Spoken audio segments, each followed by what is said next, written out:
It's time now for the best high school sports action from the WBCB Sports Network. Catch the best games from Bucks and Mercer County at WBCBsports.com and our Facebook page. Your home for high school sports is right here at WBCB 1490.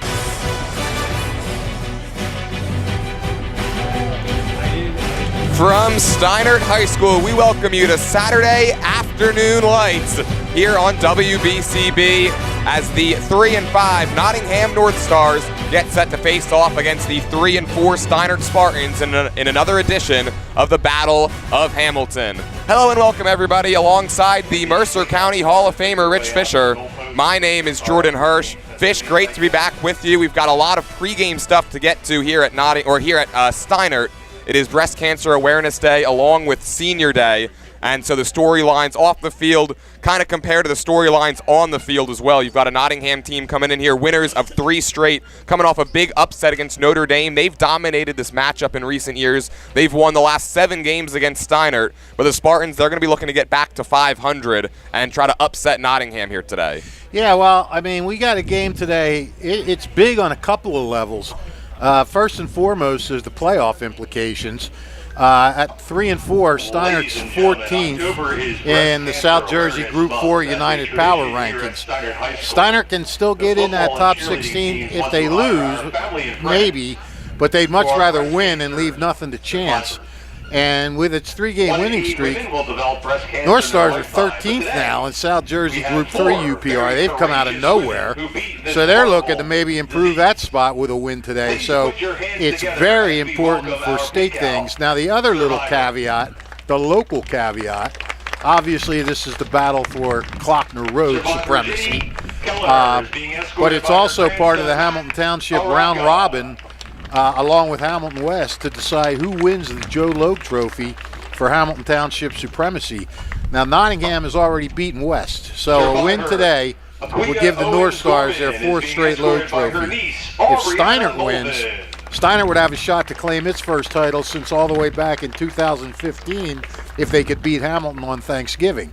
If Steinert wins and then loses on Thanksgiving, nobody'd win a trophy. It'd be a 3-way tie. But Nottingham would like to just do that today and take care of it. Oh, it should be a good one. We're going to turn it over to our PA man here as we've got our breast cancer awareness ceremonies well underway. And survivor Erin Woodhead is being escorted by her daughter, Caitlin Woodhead.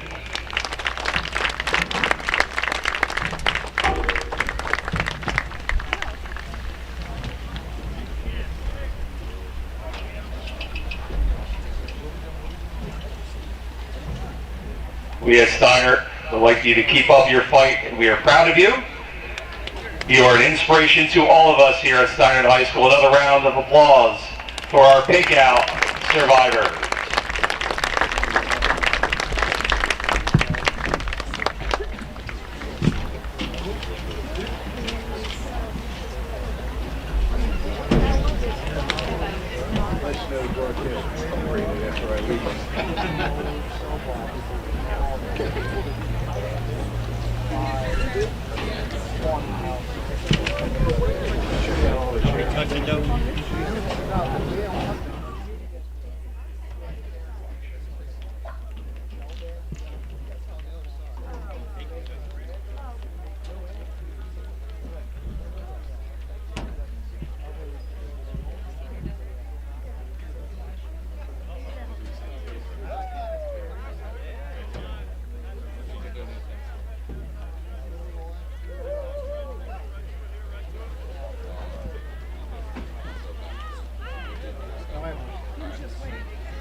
Welcome back, Fish. I know you've got some more on both of these teams as the ceremonies have wrapped up. Both teams about set to warm up for today's game, so why don't you lay it on us?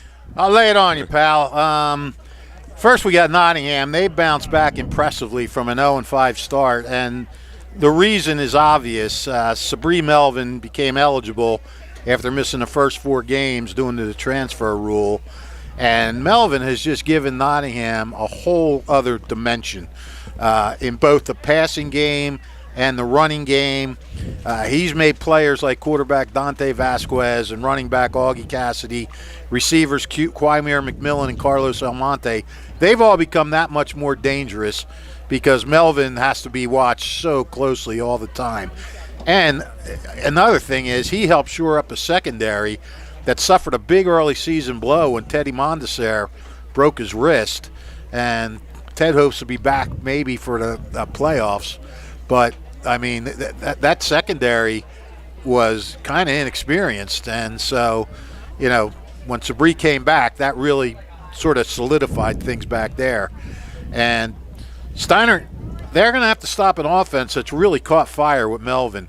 After scoring just 34 points in their 5 losses, the Northstars have 81 in their 3 victories. So you can see they're a team that's, you know, confident now. They feel good about what they're doing. They feel confident about what they're doing. And now the Spartans are 3-5, and their 3 wins. They've had a kind of weird season. Their 3 wins are against teams that have a combined 5 victories. They've gotten blown out in 3 of their losses, and they lost 2 possession games in the other 2. But they've hung in enough to get themselves a shot at the state playoffs, which, you know, makes this game, which is always big because of the local rivalry, it just makes this game that much more important. And Steinert's offense is keyed by running back Isaac Pate. He's rushed for nearly 700 yards, and he kind of sets the tone for Anthony Gilio to throw the ball. And Gilio's number 1 target is Mackay Blackstone. After that, it's spread out as to who catches the ball. Blackstone's really the main guy. And Nottingham's linebackers, their secondary, have been outstanding in this winning streak. The linebackers have been good all year. And I think the Northstars want to see their defensive line get a little more pressure on the quarterback if possible. I would guess they'd key on Pate and, you know, go heavy after Gilio if they can stop the run.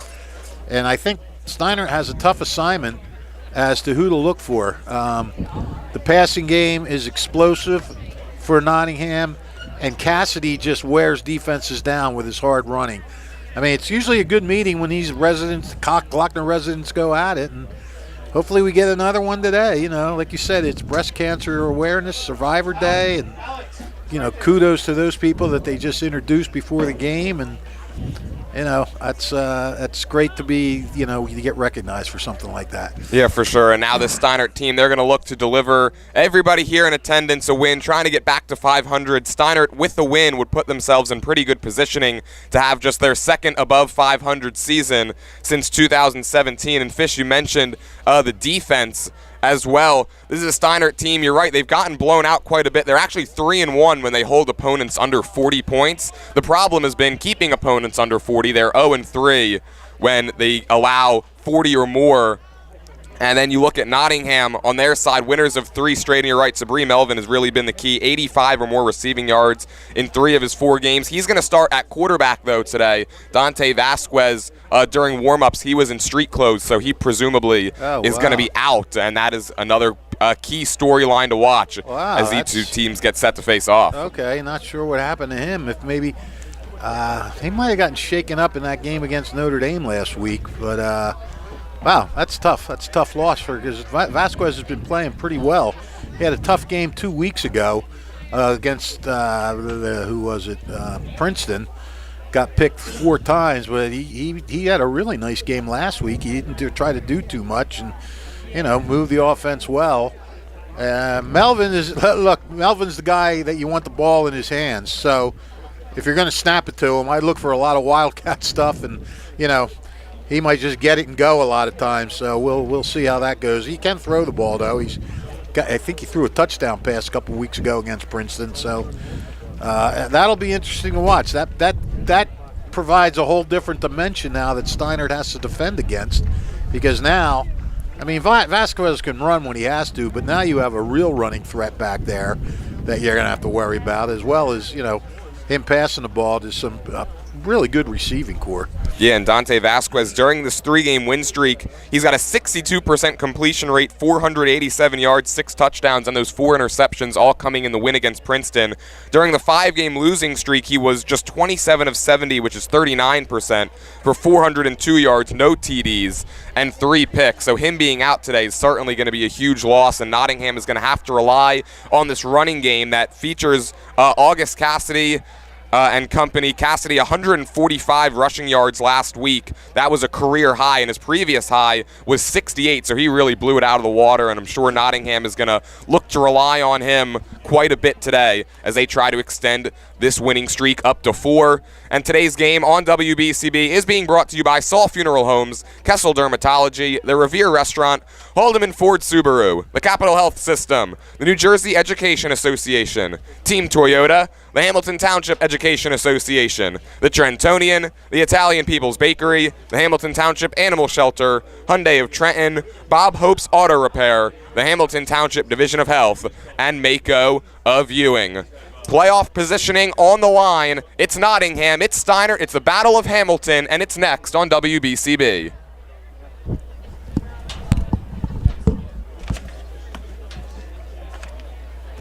Hi, I'm Merrill Reese.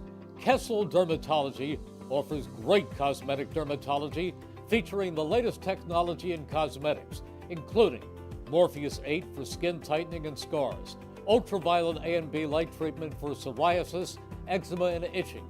Kessel Dermatology now offers Genesis and XLV laser treatments for wrinkles, facial discoloration, scars, and hair removal.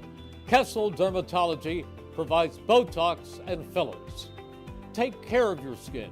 Schedule an appointment with Kessel Dermatology.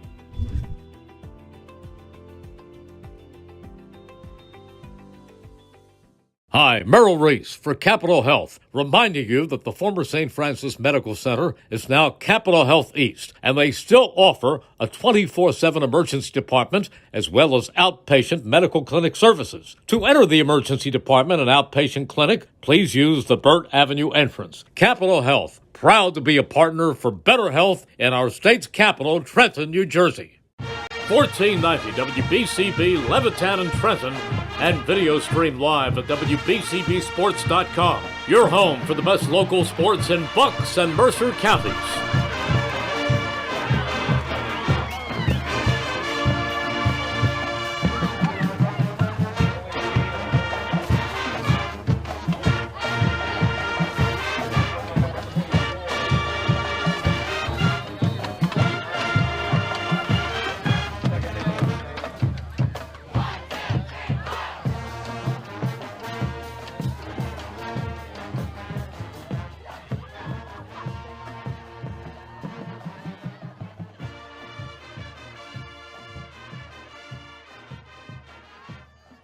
This is Merrill Reese reminding you that Haldeman Ford Subaru on Route 33 in Hamilton Township is more than just a great place to purchase a new Ford, Subaru, or pre-owned car or truck. Their collision and service centers services all makes and models and specializes in fleet service. Haldeman's Collision Center is renowned for their work. It's a state-of-the-art facility, all insurance accepted, free estimates and loaner cars available, and one of the friendliest staffs around. From small dents to major repairs on any make or model, it's Haldeman Ford Subaru Collision Center, Route 33 in Hamilton Township. They're good!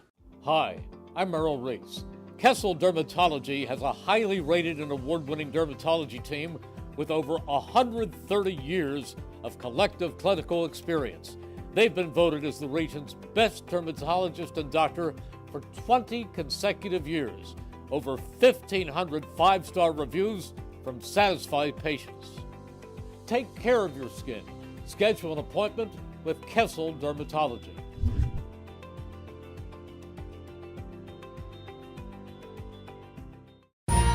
Capital Health's primary care network continues to grow, bringing its extensive option of locations to your neighborhood.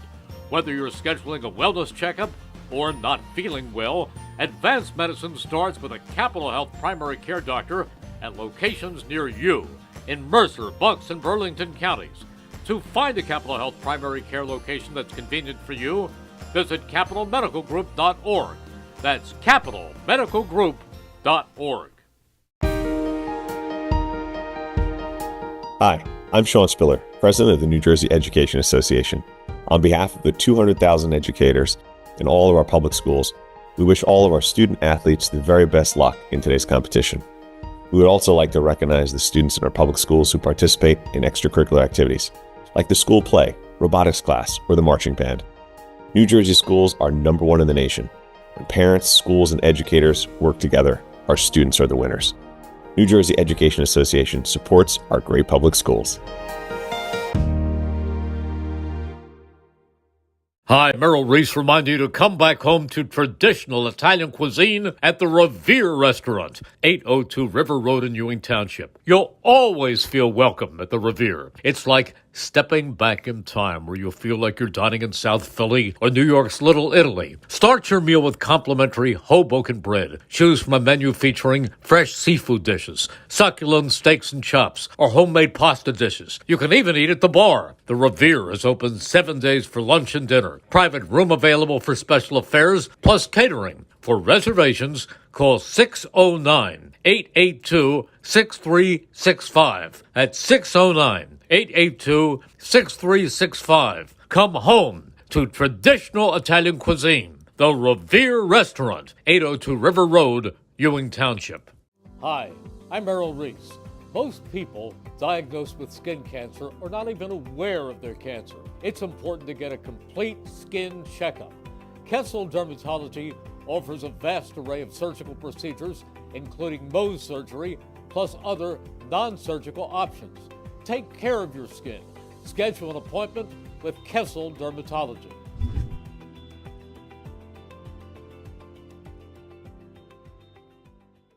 Hamilton Township in Mercer County is fortunate to have many fine businesses that serve our community. Saul Funeral Home is a fourth-generation family-owned business proud to support our local schools and community. Their compassionate and caring staff is there for you and your family. They'll bring the closure you deserve while also celebrating the life of your loved one. Visit their website at saulfuneralhomes.com. That's saulfuneralhomes.com. Saul Funeral Home at 3795 Nottingham Way, Hamilton Square.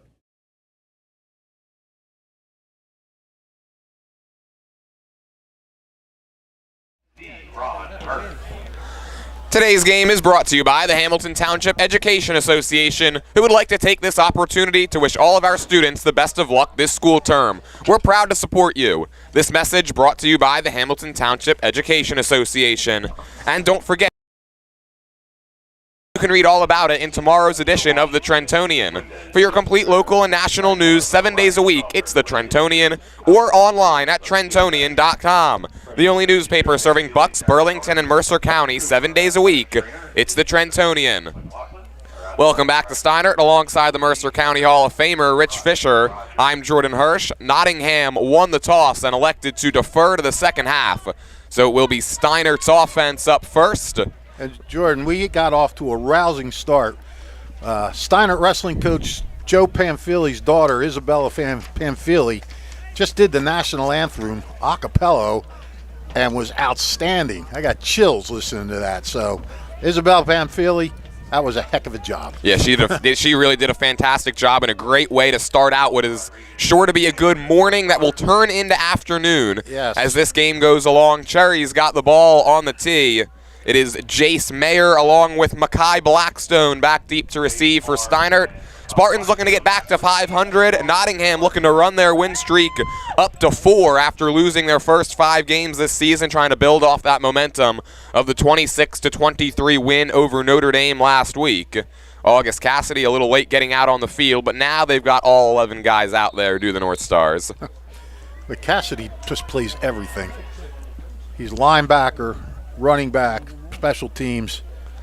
This one is fielded by the upman Jeff DeBruz, and he takes it out near the 40-yard line in good starting field position now for Steinert's offense. They're led by senior quarterback Anthony Giglio, who comes into this game 54 of 105 for the season. That's a 51.4% completion rate, 8 touchdowns and 6 interceptions. And Giglio coming off of a real nice game last week against a against Hopewell Valley. 13 of 26, 162 yards, 2 touchdowns, 1 interception.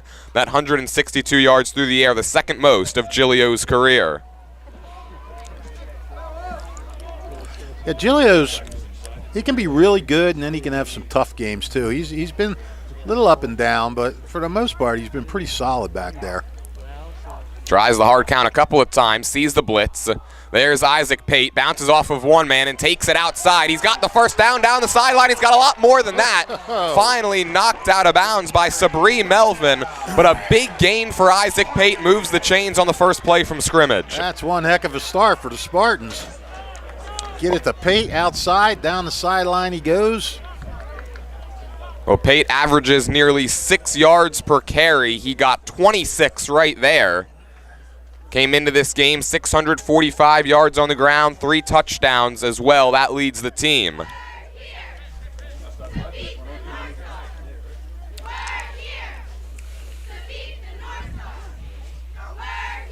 That hard count nearly got them to jump. Instead, they go right back to Pate, and that time it was a little different result. Yeah, I think, who was that, Jackson? Looked like might have been Jackson Hughes there to throw him down. Yeah, it was Jackson Hughes. He's had an outstanding year.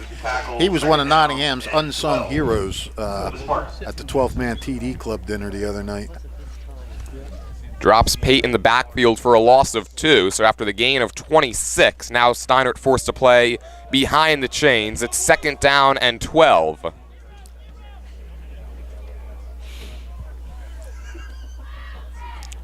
The motion man is Jace Mayer. Now he's lined up next to Giglio.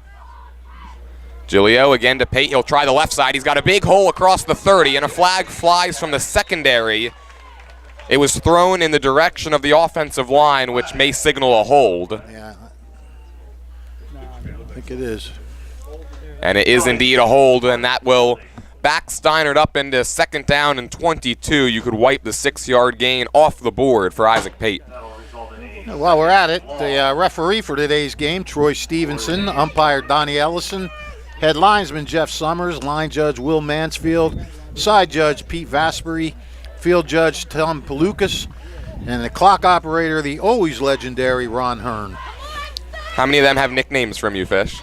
None of them. Well, I don't like to mess around with officials. And I was told before the game that you're the king of nicknames now in Hamilton as well, to add to your ever growing achievement list.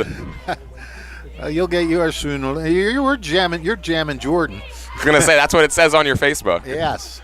On 2nd and 22, it's an RPO, and Giglio keeps it, and he's got running room. There he goes. Anthony Giglio into the secondary. He's got another first down. Well, Steinert must have seen something they can attack going to the outside, because they've had 2 runs around right end. Giglio not really known as a mobile quarterback. That was just his 15th carry of the season.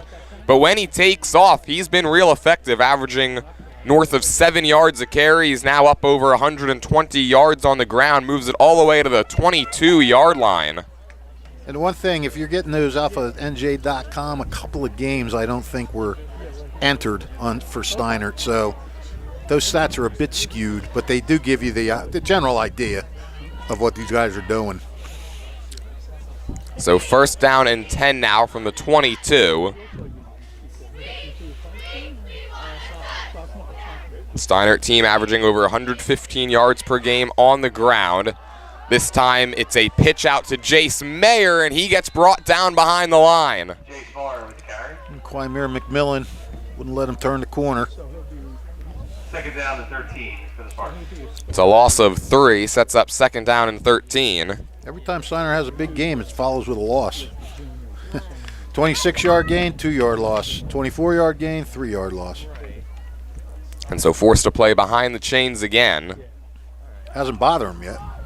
No, especially when you've got those 2 big plays and that big play ability in your offense.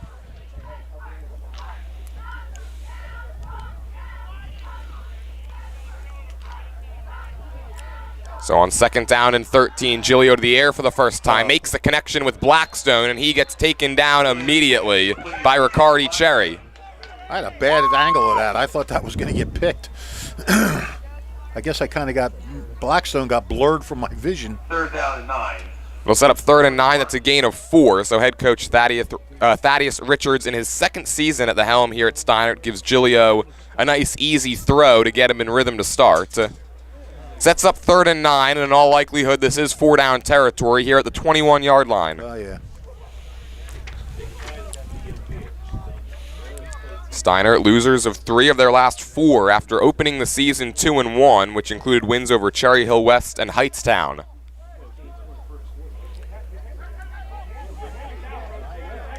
Looking to strike first on their opening drive. They find themselves in a 3rd and long. Some confusion now before the 3rd and 9. We've got a flag that comes in. There's a lot of movement on the Steinert side of things. Yeah. Coach Richards, he's in discussion with the official on the near side of the field.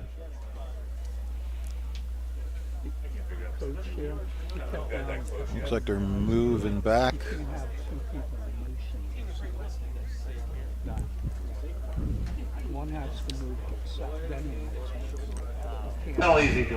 And they call delay of game against the Spartans, so they took a little too long there. It'll back them up into 3rd down and 14. I think the officials should get delay game. They took longer to make that call.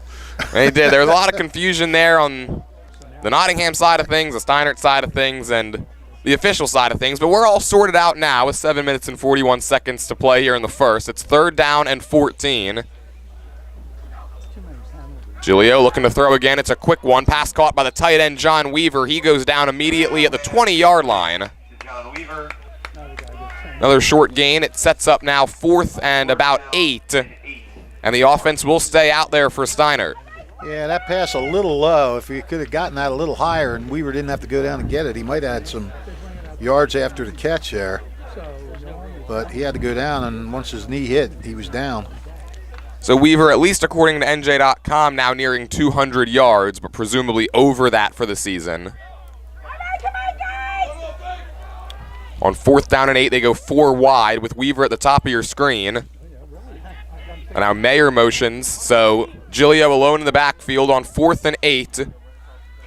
Steinert looking to punch it in and take the lead. Giglio fires, pass caught. Blackstone breaks the tackle, 1st down, makes the move and gets inside the 10 down to the 5. 15-yard gain. Giglio, the connection to Makai Blackstone, that's been the theme all season for Steinert. Now they want to go into the hurry-up here on 1st and goal from the 5. Yeah, great job of Blackstone spinning away from Quimir McMillan, who's 23. I mentioned him before. That was Kendi Giame that made that play before. I got the numbers confused. Weaver now motions. Giglio, another hard count. That time it looked like he got Nottingham to jump, and he did. This is going to be an offsides and half the distance to the goal. Giglio's really tried that hard count on every snap, it seems, so far on this opening drive, and that's the first time he gets it to work. It sets up 1st and goal now from the 2.5. This drive, which has taken nearly half the clock of the first quarter. Yeah, you got to love that if you're Steinert. They're trying to end it in 6. There's Isaac Pate, and they will end it in 6. Right up the middle and into the end zone for an opening drive touchdown. Steinert strikes first. It's 6-0.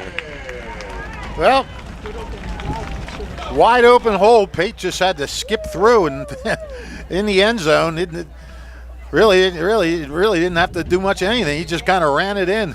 Great job of blocking by that Steinert offensive line. And Pate saw the hole, quickly went through it, and that's a good one for the neighborhood, my friend, because Isaac Pate and his brother Isaiah are my neighbors. The kick from Matt James is up and good. Well, it's a small world, I guess, Yeah. and you're gonna have to congratulate them when I see him. when you see them out in the yard doing some yard work. Yeah. Well, I'll see him, I see their mom all the time. Sometimes I see him coming home from practice. It's funny though, because her mom asked me, "Are you the guy that talks about the games on the radio on the TV?" And I said, "Yeah." And then she told me who they were, and I was like, "Oh, cool." You know, the more you know. Yep. And I'd like to let you guys know that the Italian People's Bakery is proud to support high school sports in the WBCB Sports Network. Visit them at their signature location at 63 Butler Street for the finest rolls, deli meats, and pastries. Drive by to smell that homemade bread made daily, or have them cater your next party or affair. The Italian People's Bakery, located on 63 Butler Street, is the place to go for the best hoagies on Sunday afternoon and the finest dessert trays for your special get-together. Visit them once again at 63 Butler Street in Chambersburg. The Italian People's Bakery since 1936. I gotta tell you, that was an impressive drive by Steiner. Yeah, and it gets capped off with a 2-yard touchdown run by Isaac Pate. Nine plays, 60 yards, 5 minutes and 59 seconds. And ends in 7 points. Isaac Pate coming into this game his last 3 times out. 69 rushes for 417 yards, 2 touchdowns. He's been over 100 rushing yards 3 times this season after doing it just twice all of last year. Matt James with a little trouble getting the ball situated on the tee. Not all that windy. It's in fact a beautiful Saturday afternoon in late October for some football. Absolutely gorgeous. It's a short kick by James, almost a subtle onside kick, but it's fielded by one of the up men for Nottingham. And now their first drive will also start from their own 40. Nottingham's got some explosive guys back there, so maybe they just didn't want to have anything to do with them.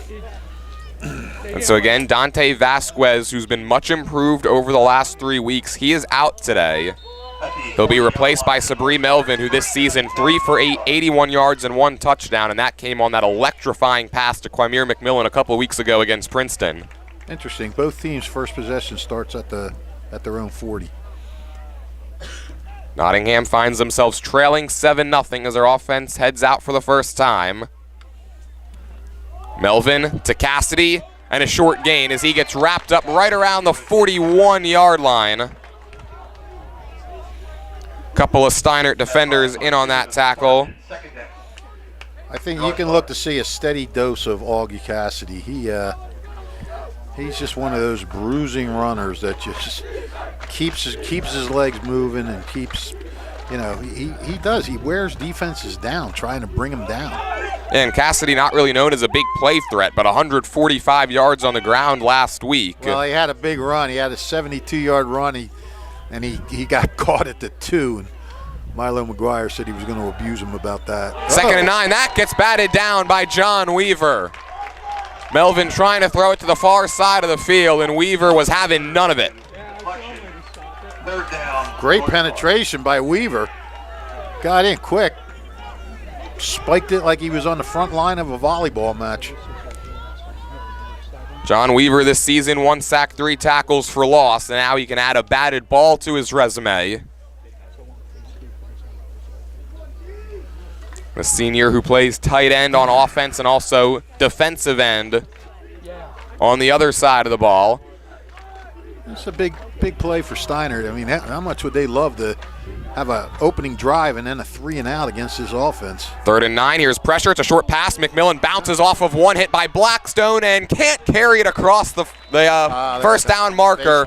But yeah, they're going to get the first down either way because Isaac Pate is going to get penalized. Either face mask or horse collar tackle. Either way, you're going to tack 15 yards onto the end of that and move the chains. Yeah, it's one or the other. You could see him get spun around.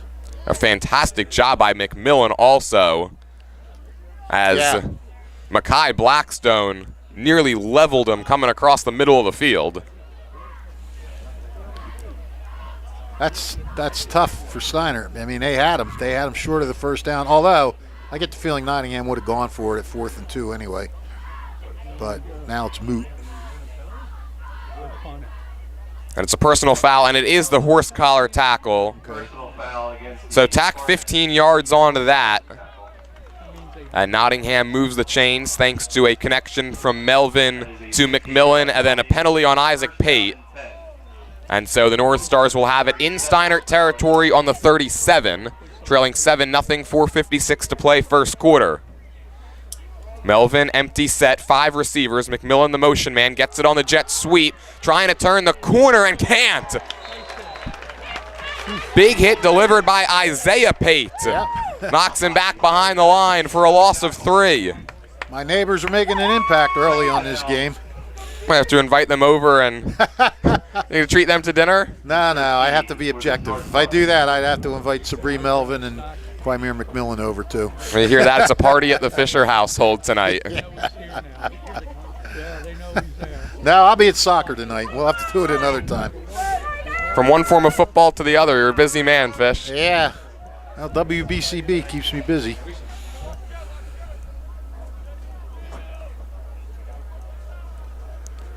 Nottingham brings in the big body of Malcolm Lusant as a fullback. This time the handoff goes to Tamir Carmichael, and he's driven backwards. That's Carmichael, who's Nottingham's big play threat in the ground game. Dylan Andruski says no dice, and it's 3rd down and 15, maybe 14. Nope, they'll call it 13. The officials with a generous spot say he got back to the 40. Yep. Yeah, Carmichael gives a different look when he comes in there for Cassidy.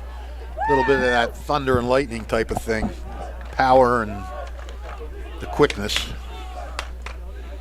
Well, now Melvin most likely will be forced to go through the air. Steinert really is sniffing out these run plays. Nice job. Nottingham currently in the midst of a 3-game win streak, their longest since 2022. Melvin on 3rd down throws it short of the sticks, and McMillan can't haul it in. He wouldn't have had a prayer to get to the 1st down marker anyways. No, but on a play like that, you want to at least get some yardage so it's not 4th and long, you know. Now you got 4th and 13. I mean, I'm guessing they're going to go for it. It looks like the punting unit is jogging out there, and so wrong again. Head coach McGuire, he's going to play the field position game and send Jace Mayer back deep to receive at the 10. Yeah, 4th and 13 is pretty long to try to go for it. I thought they would just because they're in Steinert territory, but it's probably the better move. Now a couple of motion men, no gunners. It's kind of a slow-moving snap, and Sherry does boot it deep over the head of Marr and into the end zone. They're only going to net 20 yards on that punt, and it'll be 1st down and 10 for Steinert, leading 7-0 from their own 20. While we have a minute, I'd like to let you know that if you're looking for a loving pet to add to your family, consider visiting the Hamilton Township Animal Shelter at 2100 Sylvan Avenue. The experienced shelter staff will do their best to match you with a companion that's a good fit for you and your family and lifestyle. The shelter has cats and dogs available, and sometimes smaller pets like rabbits, birds, and reptiles. Not ready to adopt but want to help the animals? There are volunteer and fostering opportunities available. The Hamilton Animal Shelter is open Monday through Saturday from 10:30 a.m. to 3:30 p.m., Thursdays till 7 p.m., and closed on Sundays. Steinert, a 9-play, 60-yard drive to open this game. They get the football back with the lead. Here comes an all-out blitz, and Pate breaks through it. There he goes. Isaac Pate right up the middle. Nobody's going to stop him. 80 yards and 6 points, and his 2nd touchdown of the 1st quarter. Wow. 13-0 Steinert. Now that is what you call a stunner. Wow, a handoff straight up the middle. And again, we got to give props to this Steinert offensive line. They blew open that hole, and Pate showed his speed. Got through, and nobody was going to catch him, even those second-level defenders. And wow, I think that was literally as close to a straight line as you could run on an 80-yard run as is possible. Well, the closest distance between 2 points is a straight line, and Pate took it right up the middle. That's the risk that Nottingham runs when they bring that all-out blitz. If Pate's able to get into the second level, there's not going to be many defenders back there to stop him. Matt James, the extra point, it's up, and it's good. So just like that, one play, 80 yards, and it's 14-0 Steinert with 2:36 to play here in the 1st, and Nottingham's got to be wondering what hit him. I tell you what, Steinert's done a great job of scouting Nottingham because they've seen some things that they can exploit, both offensively and defensively so far, and they've done so. Chick-fil-A sandwich, hot dog, pretzels. Got to bring your own cinnamon though.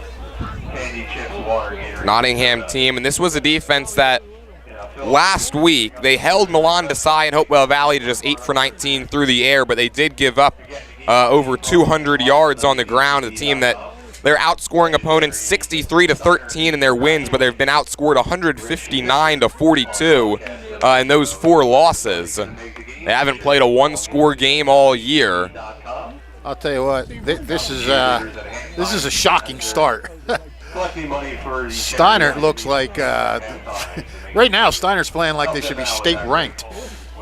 They had a beautiful methodical drive to start this game, and then they got a big play on their second series. I mean, wow. And it's a team coming off of a 42 to 14 loss against Hopewell Valley last week, and they have certainly come out with a vengeance. I mean, they know what's on the line in terms of the battle for Klockner Road and going up against these Hamilton schools, and I'm sure that they've been told multiple times, right, that they've lost 7 straight, and this team would love nothing better than to be the team that ends that streak. Absolutely. There's an onside kick. It skips up in the air and just rolls harmlessly out of bounds, and so that'll be a penalty. Yep. I wonder if they're doing this because they saw Notre Dame have successful onside kicks a couple weeks ago. It was a copycat league, right? Yeah, right. Although one of Notre Dame's kicks didn't work because it didn't go the 9 yards, but I don't know. You never know what lurks in the minds of these coaches. Well, that kick there from James, it did exactly what you want it to do on that onside kick. Get that second skip and take the high hop into the air. Yep. Just unfortunately for Steinert, nobody was able to track it down. Yeah, now Nottingham has good starting space. They'll start this drive from their own 48. And now if you're Nottingham, you've got to find a way to just go down there and get points and try to settle everything down. Absolutely, my friend. That's a long way to go. 2:36 left in the first quarter. We need another football, and the Steinert sideline will provide that. They'll give you anything you want right now. They're all in a good mood. So 1st down and 10 for Nottingham. Sabri Melvin in the shotgun. I got Cassidy split out. Play action. There's a quick throw to Cassidy on the swing, and he doesn't have much. It's a short gain on 1st down. Brought to the ground by Sean Mahon. Or Sean Mahone, pardon me. Sean Mahon in on the tackle. To pick up a 4 from 148 to the other 48. 2nd down and 6 for the Northstars. Not bad. Get Cassidy the ball in some space. It's not like he's one of those real crafty, elusive runners, but when he gets rumbling, he can do some damage. And Sean Mahone, one of the leaders on the Steinert defense, came into this game 6 tackles for loss. That leads the team.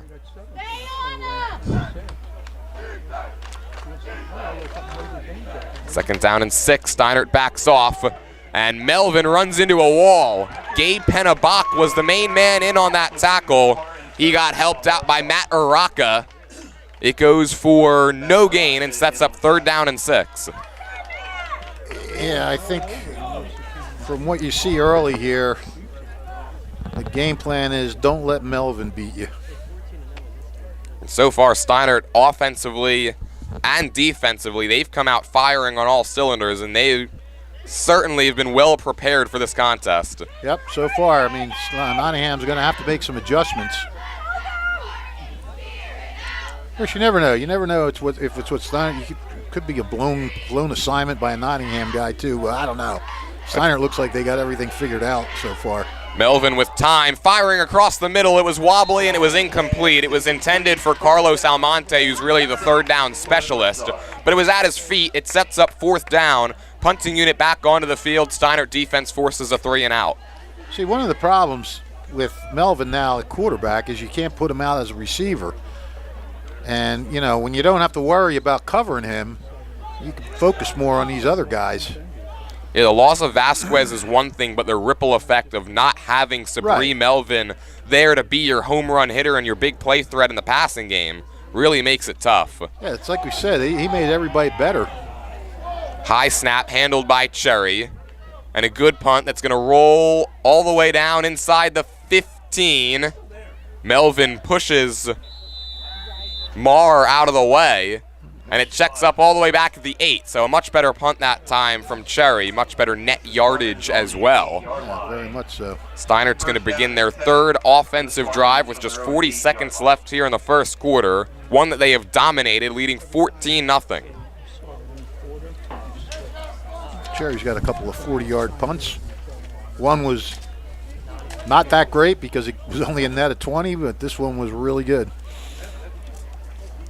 And so the offense back out there. Now, your Nottingham's defense, I mean, how much pressure can you really bring? Because Isaac Pate breaking into the secondary after they brought the all-out blitz.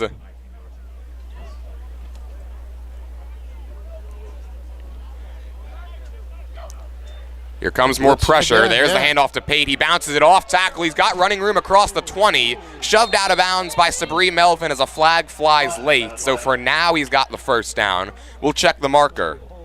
I think he'll probably be credited with a little bit of a gain here. It's just a spot foul. They threw the flag around the 20.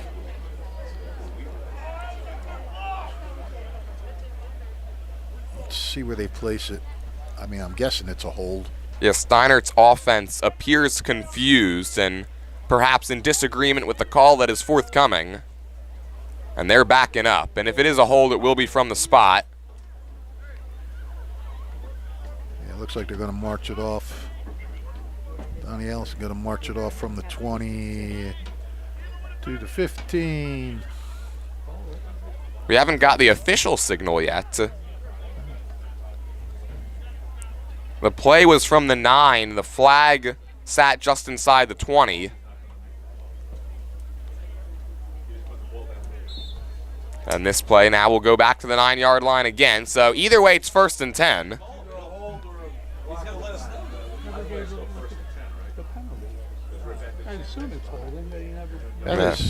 White Hat official never made the official call, but I guess we'll assume it's a hold. Yeah. So all that, and we're 1st and 10 again.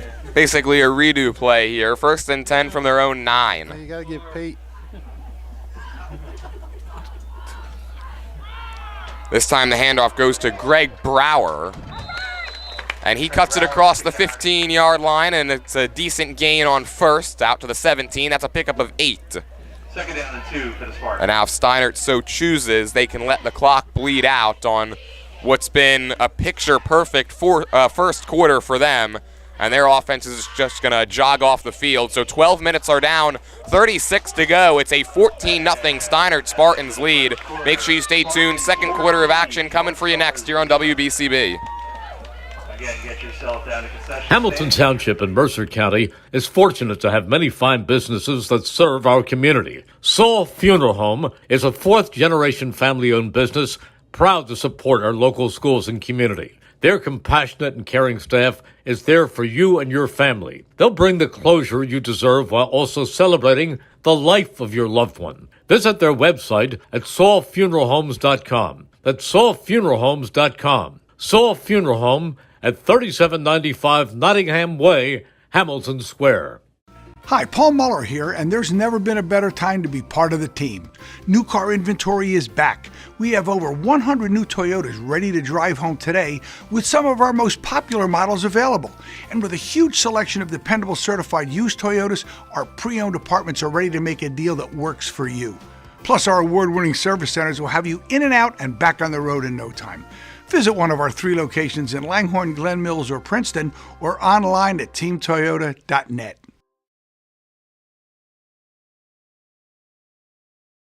2nd down and 2. Alongside Rich Fisher, my name's Jordan Hirsch. Second quarter of action between the Nottingham Northstars and Steinert Spartans. About set to start. It's a 14-0 Steinert lead. They have it 2nd down and 2. Sam and Jordan Hirsch, yes. Hirsch, H-I-R-S. Giglio starts out in the shotgun here. Trying to get Jordan some pub here at the game. I appreciate it. Cover 0. Giglio fakes the toss, tries to set up the screen, has nowhere to go, running for his life, and just throws it away. Giglio's pass incomplete. third down and 2. He wanted to fake the toss, and I think wanted to throw the screen in the direction of Isaac Pate. Nottingham had it well defended, and so now 3rd and 2. That's the first misfire by Giglio. He had been 3 for 3 for 25 yards before that. Steinert's doing all this good stuff, and they're still 4 penalties for 40 yards, so they're overcoming their own mistakes. Yeah, 2 touchdown runs by Isaac Pate. 1 of 2 yards and 1 for 80 yards is how we got to the score. They've been overcoming it because of these big plays as well. They've got 3 plays of 20 or more yards so far. 2 of them by Pate, 1 of them by Giglio, who's lined up in the shotgun on 3rd down and 2. Giglio hands it off to Pate, slips through one wave, has a first down, takes it across the middle of the field, across the 25-yard line and out to the 27. Whew, so quick. Flag on the play. Another flag. Late penalty marker comes in. For now, it's a gain of 10 for Isaac Pate on 3rd and 2. I think Steinert's going to back it up one more time. That's an illegal motion. Whew. How many times can Steinert overcome these penalties? And that one must have come away from the play. Well, now we're at 3rd and 7 from the 12. Pate's got big numbers. They'd be even bigger if it weren't for a few penalties that called him back. So now on 3rd and 7, John Weaver, the tight end, motions across the line. Again, a cover 0 look and another whistle. And this time, timeout. Steinert. Yeah, Steinert and head coach Thaddeus Richards uses his first timeout of the first half. And with that, I'll let you know that car buying is made simple at Hyundai of Trenton, 1655 North Olden Avenue in Ewing Township. Over 100 new Hyundai models, from Elantras and Sonatas to SUVs like the Hyundai Santa Fe, Tucson, and Palisade, including hybrid models.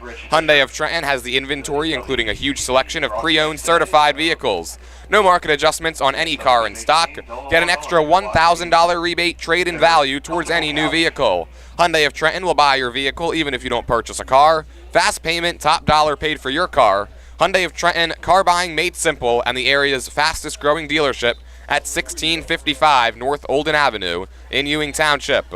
And Bob Hope's Auto Repair at 903 Arena Drive in Hamilton. Trust, integrity, and reliability since 1986. This family-owned and operated auto repair shop has been serving the greater Hamilton-Trenton area with fair, honest, and competitive pricing for top-notch auto repair services. Back to action, 3rd down and 7 following the timeout. What do you think? Little screen to Pate? That's what they tried to set up earlier on this drive on 1st down, and Nottingham did a good job to snuff it out. On 3rd and 7, there's the toss, there's Brower, there's a first down across the 20. Doesn't matter which running back gets the football, they're picking up yards in chunks. Yeah, I guess the screen to Pate would have been tough there since he wasn't even on the field at the time. Would have been a first, throwing a pass to somebody not in the play. Oh, I've seen quarterbacks do that before. Isaac Pate, I mean, he's done everything else so far in this game. Why not catch a pass on the sideline and somehow find a way to stay in bounds? Yeah, exactly.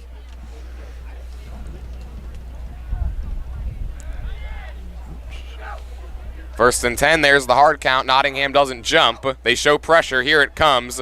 There goes the handoff, and there goes Isaac Pate snaking his way. In fact, that was actually Brower snaking his way to the 30-yard line.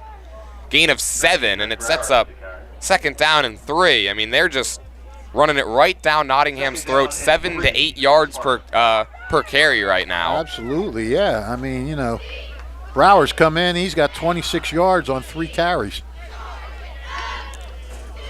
Right now, Steinert's rushed for 163 yards in this first half. We've still got 10 minutes left in it. Here comes pressure again. There's the toss off tackle, Isaac Pate. He's out near the 34, call it the 35-yard line. So on 2nd down and 4, Pate picks up 5. And so far, Fish, Nottingham just continues to try to pressure Steinert up the middle, and the Spartans have done a great job countering it with some of these off-tackle runs. Yeah, yep. Either that or they've gone to the outside, and I mean, they just seem to have an answer for everything Nottingham is trying on defense.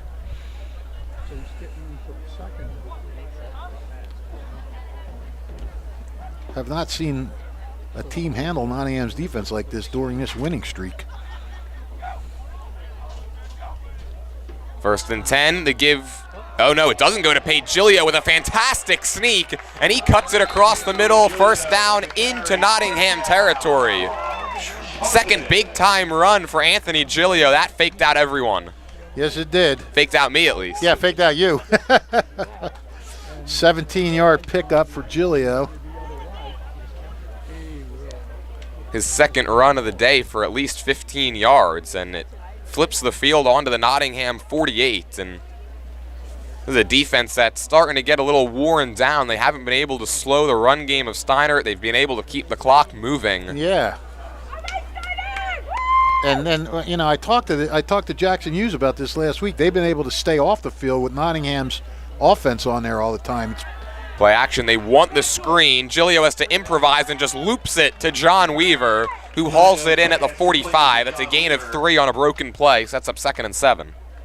3-yard gain, 2nd down and 7 for the. Well, you know it's going good when you're at least getting positive yardage on a broken play. Yeah, it's been that kind of morning so far for Steinert, and it hasn't really been without mistakes. They found themselves behind the sticks. They've had a couple of broken plays, and they've still been able to move the football at will. They have it 2nd down and 7, trying to go up 3 scores on this drive.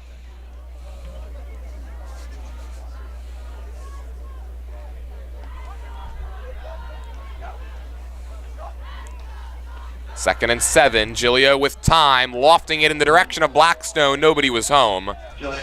Blackstone wanted a penalty as him and Riccardi Cherry were kind of hand-fighting going down the field, and the officials keep the flags in their pockets. It'll set up 3rd down and 7. 3rd down and 7 for the Spartans. That's good coverage there by Cherry, because then the question for Nottingham's defense becomes when Steinert does choose to go through the air, how are they going to be able to defend it? Right. Considering that Steinert's rushing attack has really flexed its muscles so far. Steinert hasn't faced many 3rd down situations in this game. They converted on 3rd and 7 earlier in this drive, looking to copy and paste that right here. I like that. 5 wide. Giglio wants to throw. Quick one for Weaver. He makes the grab right at the 39. He needed the 38.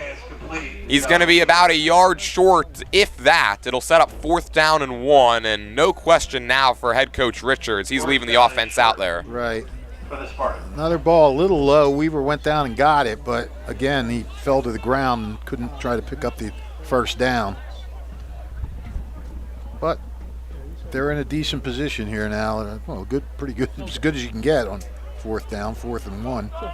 This is obviously where you got to watch out for the legs of Isaac Pate, but Steinert has been known to bring their tight end John Weaver under center on some of these short 4th down plays. Weaver's lined up on the near side of the offensive line. It's a handoff to Pate, has a little trouble securing it, but is able to corral the football and take it for the 1 yard that he needed out to the 38, where the officials are jogging in from. It looks like he's got enough. Oh, I think he's got more than enough. And there's the official signal for a 1st down. No, he just got enough. Okay. Well, it doesn't matter. You get it, you get it. Good job by this offensive line, too. They've been able to blast those gaping holes for Pate to run through, and just winning the trenches battle when they need that short yardage gain as well. Yeah, they really are. And that's not a very big line either when you look at them. Before this play, and the Steinert sideline is going to change it on 1st down and 10 from the 38 of Nottingham, on top 14-0, nearing the midway point of quarter number 2. Giglio hands it off. Pate bounces it up the middle and gets driven back around the 35. Short yardage gain, pickup of 3.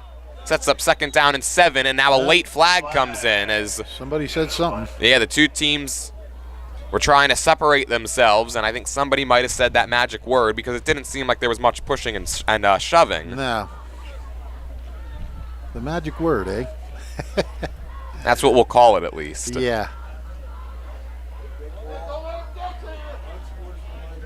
And it was somebody on Nottingham that must have said it. It's an unsportsmanlike conduct call against the North Stars, and that's one thing you can't do when you've got a defense that's tired, a team marching its way down the field. You give them 15 free yards. Yeah, that's a great point. You just cannot help them along. So all the way down to the edge of the red zone on the 20.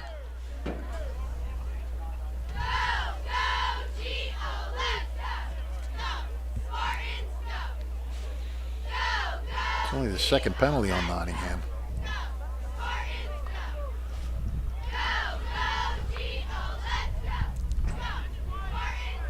Steinert offense averaging just 15 points per game. They're already up at 14. Pate's looking for more. Wow. There he goes, and touchdown number 3 for Isaac Pate. This is just an amazing performance. I mean, he's getting the hole. Once you give him that hole, there is nobody that can bring him down. He just accelerates. He swerves back and forth. He doesn't give you a solid time, line at him. And that was just as pretty as it gets. Holy cow, 20-yard run, Pate. Yeah, I mean, right now it's kind of plain and simple. Give it to Isaac Pate because he's just faster than everybody. Yeah, if you can get him through, and the line has done a great job of getting him through. He's well up over 100 yards with still 5:32 to play until halftime. He's at 145, pal. Our mathematician, Rich Fisher, gives us the official numbers. Matt James 3 for 3 on extra point tries. It's 21-0, Steinert on top. And as Nottingham now tries to regroup, I'll let you know that the Hamilton Township Division of Health offers a variety of free services to keep you and your community healthy. It's important for everyone to stay up to date on recommended vaccines. Whether you or a loved one needs an annual flu shot, COVID-19 vaccine, or a pneumonia shot, Hamilton's Division of Health is ready to help. Or you or a loved one homebound, the division's caring nurses will bring your vaccine to you. For families that may be underinsured or uninsured, the division offers free routine vaccinations for children. Most residents in Mercer County are able to take advantage of the free and confidential STI and HIV testing clinic. The staff at the Hamilton Township Division of Health are experienced and proud to serve the Hamilton community. Visit hamiltonnj.com/health for more information, services, and upcoming clinics and eligibility. That's hamiltonnj.com/health. Stay healthy, Hamilton. Well, I got to tell you, this is a shocking start to this game. I mean, with the momentum Nottingham had, now Nottingham's calling a timeout. I was going to say, what's perhaps even more shocking is Nottingham calling a timeout on a kickoff. Yeah. I don't see that one a lot. I mean, if I'm being honest, if I'd have thought it was going to be 21-0 either way, I would have thought it would have been Nottingham at the way they're playing and the confidence they're playing with, and I mean, they're just, and I mean, you can say, all right, you don't have Dante Vasquez, but they're okay on defense, and Steinert is just doing everything right. It's like they know everything that Nottingham's going to do, and they counter it. Yeah, this Nottingham team, they've won 7 straight over Steinert, and the last 2 seasons in this matchup, they've shut them out both times, winning 22-0 last year, 32-0 back in 2022. Last year, the senior running back Sam Faiflin had 200 yards, and right now, Isaac Pate is trying to say anything you can do, I can do better. Pate gearing up for the Thanksgiving game. Gearing up for that, and gearing up, I guess, now to try to make a run in the playoffs as well, the way that Steinert has come out. Yeah, that's true, too. Lofty kick, fielded by Bangura. A nice play to receive that, and then chased out of bounds right around the 25-yard line.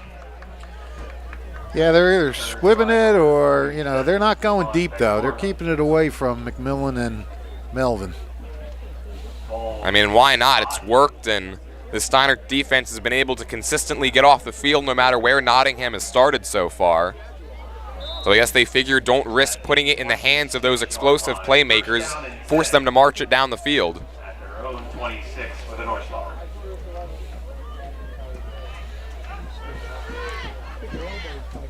Nottingham looking for any type of answer, trailing 21-0. This drive starts from their own 26. Yeah, I mean, Nottingham, they've only gotten 1 first down so far.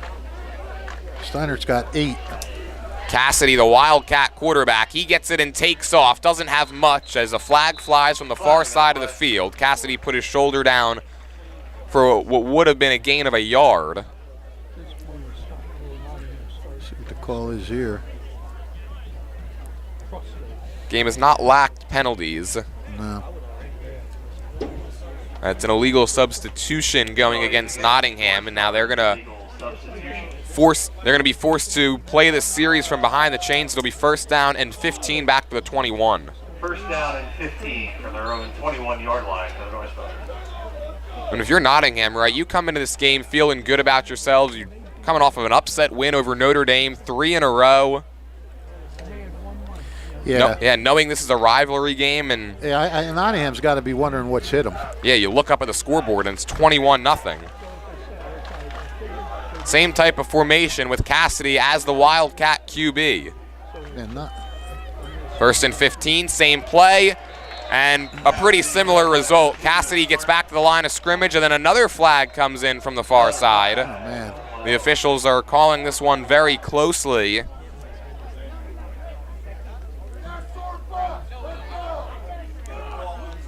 And this time it's an unsportsmanlike conduct going against both teams. All right, I guess we offset there. Yeah, and you wonder now, I guess, on the Nottingham side, of frustration starting to become a factor as well. Wait, if they're offsetting, shouldn't this be first down again? Right now, the down marker shows second. Ron, should it be first down again if it's offsetting? Oh, they were dead ball. Okay. Dead ball fouls there, so second down. And 15. Yeah, second and 15 back from the 21. 4 minutes and 18 seconds to go till the break. Nottingham looking to respond. Melvin back as the signal caller. He takes a snap. Flush to his right, directs traffic, and hits a wide open Quamir McMillan right around the sticks at the 35-yard line. I think he's going to be about a yard short as he tiptoed around the sideline. Yeah, he caught it and then just sort of did a two-step. Guess he didn't have balance.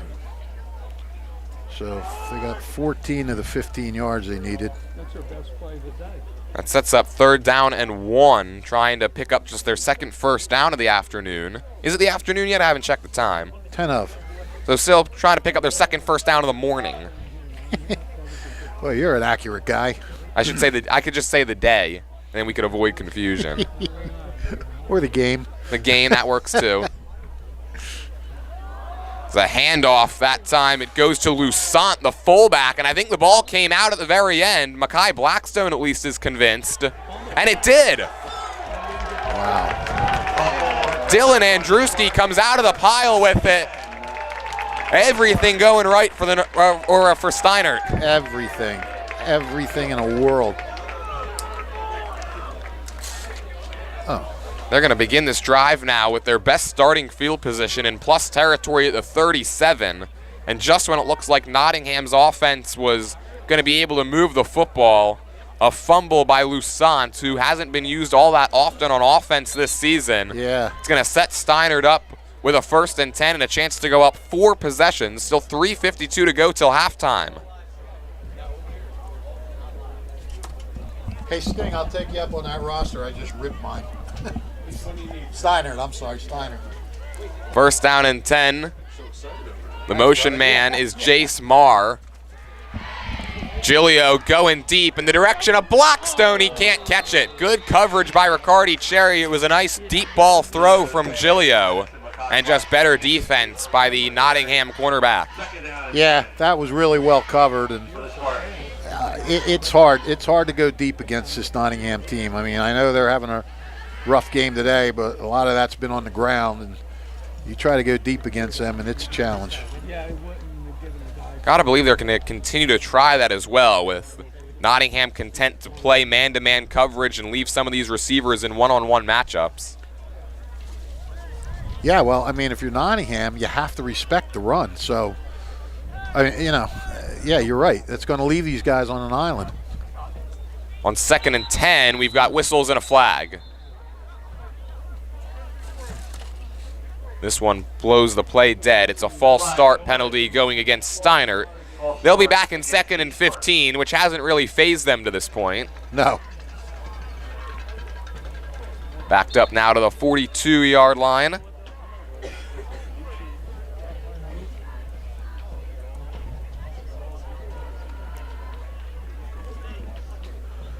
Six penalties for 50 yards, halfway to 100. And Steinert's offense has already put 21 points up on the board. They've only scored north of 21 once this entire season. That came week 2 against Heightstown, a 32-6 win. Giglio, the toss, it's Greg Brower. And another flag as he's tackled just across the 40. This one comes in from the backfield, and I think they're going to get an illegal block in the back going against Steinert. Yep. They're going to move back even further. Yeah, this drive's falling apart quick. Really never even was a drive yet. You gotta believe in halftime, the messages from both head coaches are going to be very different, but one thing is going to be similar, and that's trying to limit the penalties. It's when they call a hold. It goes all the way back now to Steinert's own 49-yard line. 2nd down and 22. In fact, it's more than that. It's 2nd down and 24. It's still the morning. It's too early for me to do math. I'll take care of it, pal. You just announce. You're our mathematician here. You got to stay tuned at halftime for the fish stats. Yes. Is that what we called them? Yeah, the fish show. And then we got the last night's scores. Giglio on the quarterback keeper. Another huge gain and then some. There goes Anthony Giglio into the red zone, ripped down by McMillan across the 15. And no flags. It's a clean play. This one will hold. Anthony Giglio doing work on the ground. Well, Steinert is giving Nottingham every opportunity to get off the field, Nottingham's defense, with these penalties, putting it in long third and, long situations. And every time Steinert comes up with a big play. That one was, 39 yards. 39 yards on 2nd down and 24. Nottingham's defense just with no answers for anybody in the Steinert run game. Yeah. This time the backup quarterback, John LaGuardia, is in for his first play. He takes the snap, he gives to Pate, and he gets driven backwards by Lusant. They say forward progress was stopped because I'm not sure if Pate actually ever hit the ground, but no argument from him. And again, Steinert behind the sticks at 2nd down and 13 from the 15. Yeah, they've been very comfortable back there.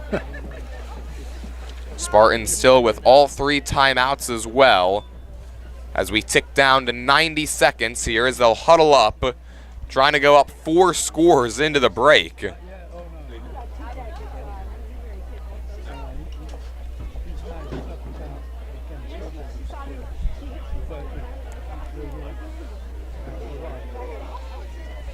Jace Marr, the motion man, now lined up on Giglio's left hip.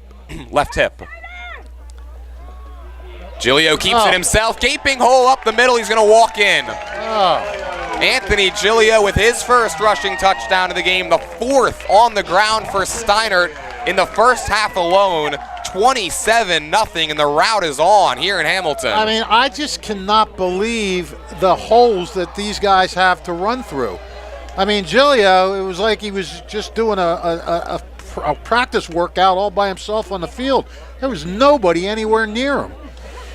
He was able to celebrate as he trotted across the goal line. Matt James looking to go 4 for 4, and this one hits the crossbar. Matt James is action point no good. So it remains 27-0. 27, Northstars 0. James, I don't think, had enough of a run-up on that extra point as he kind of short-legged it, if you will. Either way, though, 27-0 Steinert, 1:03 left. And now if you're Nottingham, I mean, barring a monster return, you're going to go into the break trailing 4 possessions. Yeah. This is a team that just beat Notre Dame 26-23 last week. You know, and I think I might want to use the L word here. Can you say letdown? I mean, I think so far it's been a lot more than a letdown. Well, yeah, I mean, believe me, give Steinert all the credit in the world. But I wonder if Nottingham came in a little bit of a letdown. I mean, that was a massive win for them last week. You combine that with Steinert playing, I mean, as perfect. Well, I can't say perfect because the penalties are sort of putting a little blemish on it. Let's say a 92% perfect game. All the execution has been outstanding. I mean, I cannot say enough about both offensive, defensive lines for Steinert. Stopping everything, it's just been a flawless performance because the penalties have been overcome. The most points they've scored in a game this year is in fact 32. They're at 27 right now. And on the Nottingham side of things, during this 3-game win streak, outscoring opponents 81-37. They haven't just won some of these games, but they've won them convincingly as well. This looks like a completely different Nottingham team than we've seen over the last 3 games. End-over-end kick, fielded by Bangor. This time he's going to start up, and he puts his shoulder down out to the 35-yard line. Tackle credited to Victor Jordan, the sophomore. Well, Steinert has scored all 4 times that it's had the ball. They've had a 60-yard drive, a 91-yard drive, a 1-play 80-yard drive, and that one was just 37 yards because of the fumble recovery. I mean, it's just been utter domination. On 1st and 10, deep drop for Melvin. Pump fakes and fires over the middle. That's incomplete. Trying to connect with McMillan. Matt Araka in coverage. The throw is behind him. It's 2nd down. And once again, Nottingham playing without their starting quarterback, Dante Vasquez. That was a rough game for quarterbacks last week because Notre Dame starter Julian Matera went out of the game and he didn't play last night against Allentown. And for Vasquez, obviously that's a big loss for Nottingham, but like you mentioned earlier, it doesn't affect the defense. And for Steinert, it hasn't really mattered who's been on the opposing side of things. Here's Melvin, 2nd down. He's being flushed, trying to take off himself. Now, can he flip fields? He can, maybe. He's still going.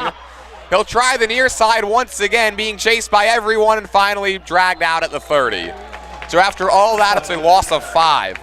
Wow. I mean, here's the most amazing thing about that run, besides the run itself, that nobody on Nottingham committed a blocking penalty.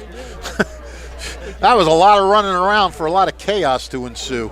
He must have run for at least 60 to 70 yards there, just scrambling his way through the backfield.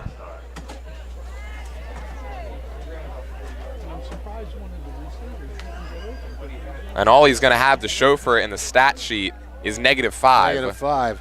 I'll tell you what, if he could have turned that into something, if he could have got around that corner, maybe taken off, could have breathed some life into Nottingham going into the locker room. But now 3rd and 15, Steinert a chance to maybe get the ball back. Melvin with time, lofting it deep, and this is going to be picked. Intercepted by Isaiah Pate. He can't stay upright as the turf monster got him across the 40. But now Steinert's, their offense back out there, 2 timeouts, 14 seconds left. That time Melvin really just threw it up for grabs. Don't think he had a great grip on that football, and it fluttered its way into the hands of Isaiah Pate. Wow, this is unbelievable. What a day the Pate brothers are having, huh? Yeah. Whew. To see if they're going to be celebrating it all when you head home. I think Must have been something said after that. That's Steinert could have had a chance to maybe pump one in there. Of course, the way they're going, they may still have a chance. But you're talking about being at the 30. Now you're at the 45. Actually, they're going to say Nottingham still with the football. Really? They call a roughing the passer call. Oh, okay. Credit to Kyle Franco for letting us know. How about that?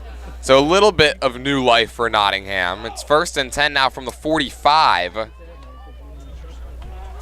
Melvin immediately rolls to his right, wants to take off, and then gets flipped around midfield, stays in bounds. The clock will run. Although head coach Milo McGuire is going to use his second timeout with just 10 seconds left here in the half. I'll let you know that since 1899, proud to be a part of your greater Hamilton Township community is Saul Funeral Home. Saul Funeral Home is a 4th-generation family-owned business that proudly supports our community and has guided families in Mercer County when they need it the most. Their caring, dedicated, and compassionate staff is always ready to go above and beyond to bring you the closure you deserve while celebrating the unique life of your loved one. Visit their website at saulfuneralhomes.com. That's saulfuneralhomes.com. Saul Funeral Homes is proud to sponsor today's game and hopes you enjoy it. Today's game is also being brought to you by the Hamilton Township Education Association, who would like to take this opportunity to wish all of our students the best of luck this school term. We're proud to support you. This message brought to you by the Hamilton Township Education Association. Oh, Fish, I got to ask what you think the message for really both sides are going to be back in the locker room. I can't even, well, for Steinert, Steinert, it's going to be fun. It's going to be keep it up, don't let up, come out there like it's a nothing game, or come out like you're losing. Do not give this team a chance to get back in it. Man, from bad to worse, yeah, Carlos Almonte, who's been a non-factor so far, just his second target, has that one pop out of his hands, and now there's 6 seconds left. I mean, and if you're Nottingham, it's, get I don't know how to say the term without let's just get your head out of your butts type of thing. It's they just don't look ready. They don't look like they're ready. They haven't looked ready for this game. They just let Steinert do whatever they want. I think the message has to be go out there and play for pride in this second half. You're being absolutely demolished here. Go out and show them that you're a better team than you've shown right now.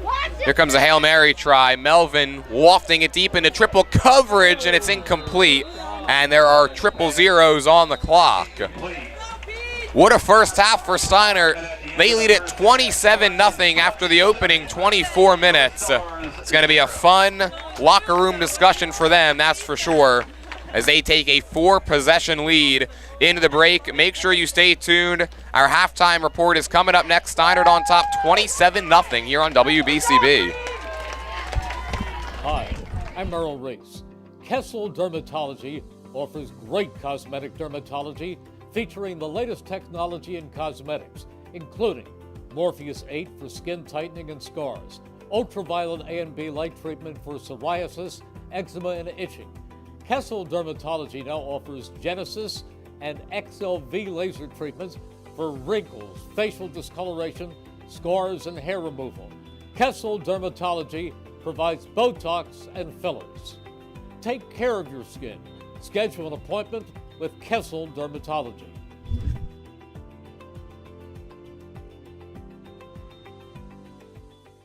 Hi, Merrill Reese for Capital Health, reminding you that the former St. Francis Medical Center is now Capital Health East, and they still offer a 24/7 emergency department as well as outpatient medical clinic services. To enter the emergency department and outpatient clinic, please use the Burt Avenue entrance. Capital Health, proud to be a partner for better health in our state's capital, Trenton, New Jersey. This is Merrill Reese reminding you that Haldeman Ford Subaru on Route 33 in Hamilton Township is more than just a great place to purchase a new Ford Subaru or pre-owned car or truck. Their collision and service centers services all makes and models and specializes in fleet service. Haldeman's Collision Center is renowned for their work. It's a state-of-the-art facility, all insurance accepted, free estimates and loaner cars available, and one of the friendliest staffs around. From small dents to major repairs on any make or model, model, it's Haldeman Ford Subaru Collision Center, Route 33 in Hamilton Township. They're good! Capital Health's primary care network continues to grow, bringing its extensive option of locations to your neighborhood. Whether you're scheduling a wellness checkup or not feeling well, advanced medicine starts with a Capital Health primary care doctor at locations near you in Mercer, Bucks, and Burlington counties. To find a Capital Health primary care location that's convenient for you, visit capitalmedicalgroup.org. That's capitalmedicalgroup.org. Hi, I'm Sean Spiller, President of the New Jersey Education Association. On behalf of the 200,000 educators in all of our public schools, we wish all of our student athletes the very best luck in today's competition. We would also like to recognize the students in our public schools who participate in extracurricular activities, like the school play, robotics class, or the marching band. New Jersey schools are number one in the nation. When parents, schools, and educators work together, our students are the winners. New Jersey Education Association supports our great public schools.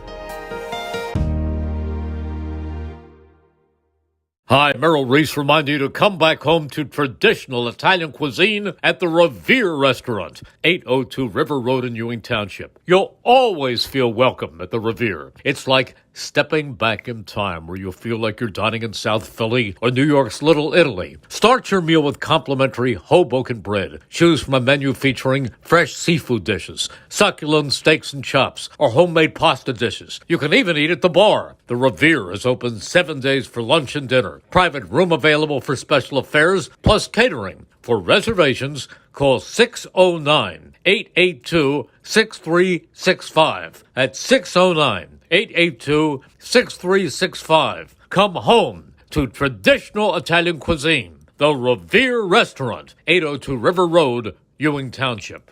Hamilton Township in Mercer County is fortunate to have many fine businesses that serve our community. Saul Funeral Home is a fourth-generation family-owned business proud to support our local schools and community. Their compassionate and caring staff is there for you and your family. They'll bring the closure you deserve while also celebrating the life of your loved one. Visit their website at saulfuneralhomes.com. That's saulfuneralhomes.com. Saul Funeral Home at 3795 Nottingham Way, Hamilton Square.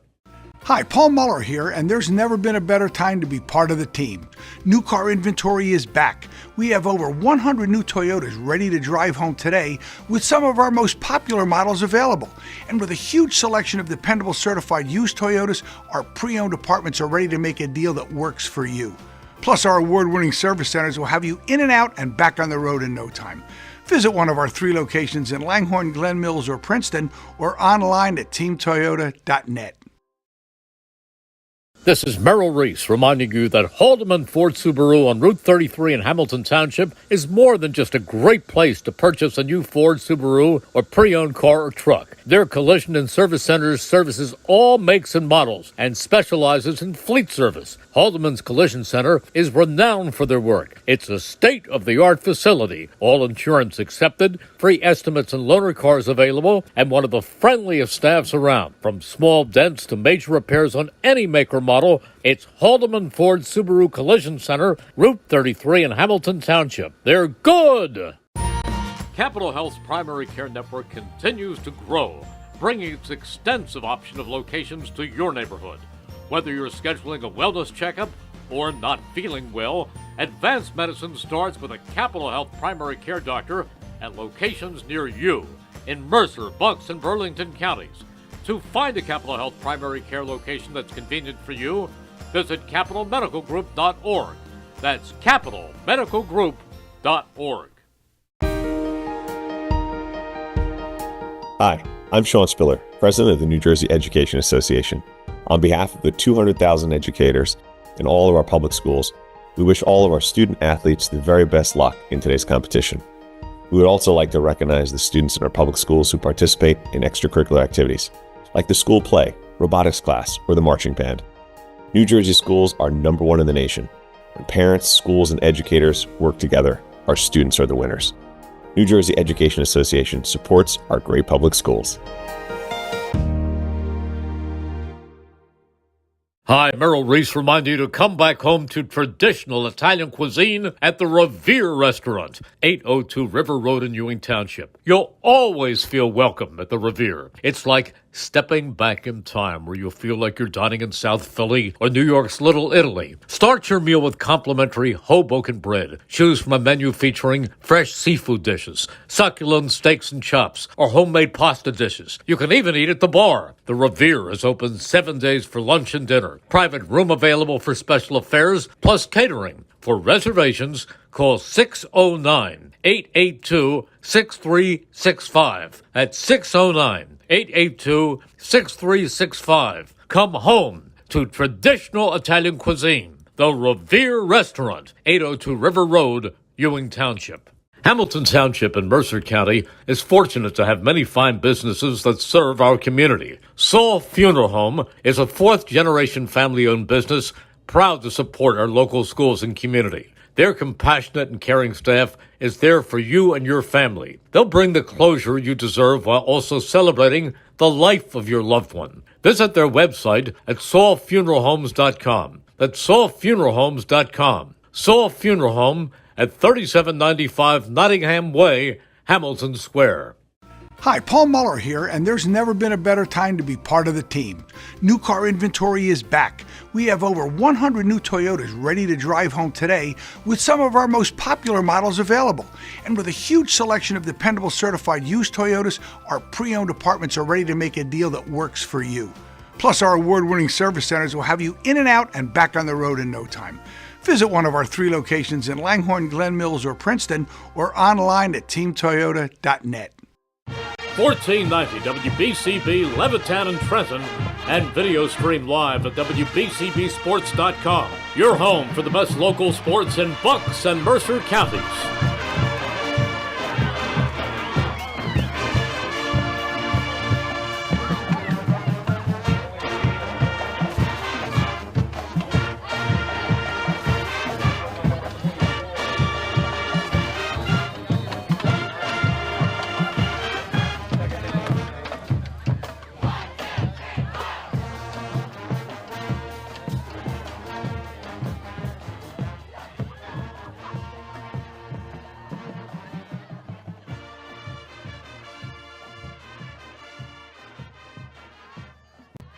Hi, I'm Merrill Reese. Kessel Dermatology offers great cosmetic dermatology featuring the latest technology in cosmetics, including Morpheus 8 for skin tightening and scars, ultraviolet A and B light treatment for psoriasis, eczema, and itching. Kessel Dermatology now offers Genesis and XLV laser treatments for wrinkles, facial discoloration, scars, and hair removal. Kessel Dermatology provides Botox and fillers. Take care of your skin. Schedule an appointment with Kessel Dermatology.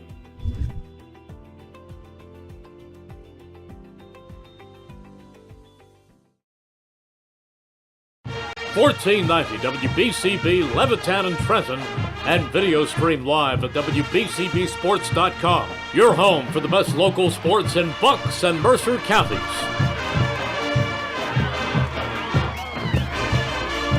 Don't forget, if you miss any of today's action, you can read all about it in tomorrow's edition of the Trentonian. For your complete local and national news 7 days a week, it's the Trentonian or online at Trentonian.com. The only newspaper serving Bucks, Burlington, and Mercer County 7 days a week, it's the Trentonian. And the Italian People's Bakery is proud to support high school sports on the WBCB Sports Network. Visit them at their signature location at 63 Butler Street for the finest rolls, deli meats, and pastries. Drive by to smell that homemade bread made daily, or have them cater your next party or affair. The Italian People's Bakery, located on 63 Butler Street, is the place to go for the best hoagies on Sunday afternoon and the finest dessert trays for your special get-together. Visit them once again at 63 Butler Street in Chambersburg. The Italian People's Bakery since 1936. Welcome to the halftime show here on WBCB, where the Steinert Spartans all over Nottingham, 27-0. Isaac Pate with 3 rushing touchdowns. Anthony Giglio added 1 as well. And now it's time for me to turn it over to Rich Fisher for the Fish Halftime Show, where he will deliver stats, news, information, and give you some updates around Mercer County. Yes, intro music. Okay. Get that copyrighted. Here we go. Yeah. And that was just off the cuff. All right, let's run through the scoring here first. All Steinert all the time in this game. Isaac Pate scored the first 3 touchdowns, 2 in the first quarter on runs of 2 yards and 80 yards, right up the middle. The world's most perfect straight line touchdown run. And then Pate with a 20-yard run in the second quarter, and then Anthony Gilio with a 15-yard run. Matt James hit 3 of the 4 extra points, and that made it 27-0. The statistics are as lopsided as the game itself. Let's run through this. Rushing for Nottingham. August Cassidy, 2 carries, 1 yard. Quymere McMillan, 1 carry, -3 yards. Tamir Carmichael, a carry for 0 yards. Sabri Melvin, 3 carries for -1 yard. And who was it? Lassant that had the fumble. Malcolm Lassant, 1 carry for no yards and a fumble. So overall, 7 carries, just 7 carries for -3 yards for the North Stars. Passing, Sabri Melvin, 3 for 10 with an interception and for 25 yards. Quymere Millen, 2 catches for 21 yards. Augie Cassidy, 1 catch for 4 yards. 2 first downs for the North Stars, 2 penalties for 18 yards. Overall, 16 plays for 22 yards of total offense. For them, not for Steinert, Isaac Pate, 10 carries for 142 yards and 3 touchdowns. Anthony Gilio, 4 carries for 95 yards and a touchdown. Jace Mayer, a carry for -3 yards. And Greg Brower, 4 carries for 27 yards. That adds up to 19 carries for 261 rushing yards in 1 half. Passing-wise, Gilio, 5 for 7 for, I forgot to tally this, for 19, 25, 28, for 34 yards. 5 for 7 for 34 yards. Jace Mayer, 2 catches for 19 yards. John Weaver, 3 catches for 15 yards. Overall, 26 offensive plays for 295 yards for Steinert. I mean, that's just unbelievable. So you have an overall offensive stats, 295 to 22. Steinert with 9 first downs, and they've overcome 8 penalties for 75 yards. And the Spartans scored on every possession, all 4 of their possessions in that first half. And Jordan, I mean, look, I understand maybe Nottingham's having a little bit of a letdown here, but that in no way can take away what Steinert is doing. I mean, they have really come to play this game. I mean, are you as shocked as I am? Yeah, I mean, I thought going into this one, and of course, whenever you have two rivals going against each other, sometimes you throw some of the statistics, some of the trends out the window, but these were 2 evenly matched teams coming into this. Nottingham at 3-5, Steinert at 3-4, and Steinert, they've come in and they've been the team that's looked just overall more ready. Oh, absolutely. I mean, I think that they really did a good job of scouting Nottingham. And then they're given a different look because Dante Vasquez is not playing. I don't know if Steinert knew if Vasquez was playing or not. They look like they do because they look like they have it all scouted out. And what that does to Nottingham is it takes Sabri Melvin away as a receiver. But, I mean, you can say Nottingham's having a letdown. You can say they look past this game and the letdown from Notre Dame. You can say they don't have Dante Vasquez. But none of that can take away from the fact that Steinert has done every single thing right here. Steinert's offensive line has been absolutely dominant. And, it's amazing. It is amazing this game with this Nottingham team with 3 wins in a row. And a lot of people were saying last week Notre Dame had a letdown after beating Paul VI, which is why Nottingham won. And I'm sure Nottingham didn't want to hear that. And I'm sure Steinert doesn't want to hear that Nottingham's having a letdown today because you still got to go out and win the game. So, it's pretty amazing. You never know what you're going to see in these Township games. Usually you're seeing good, close, crazy games.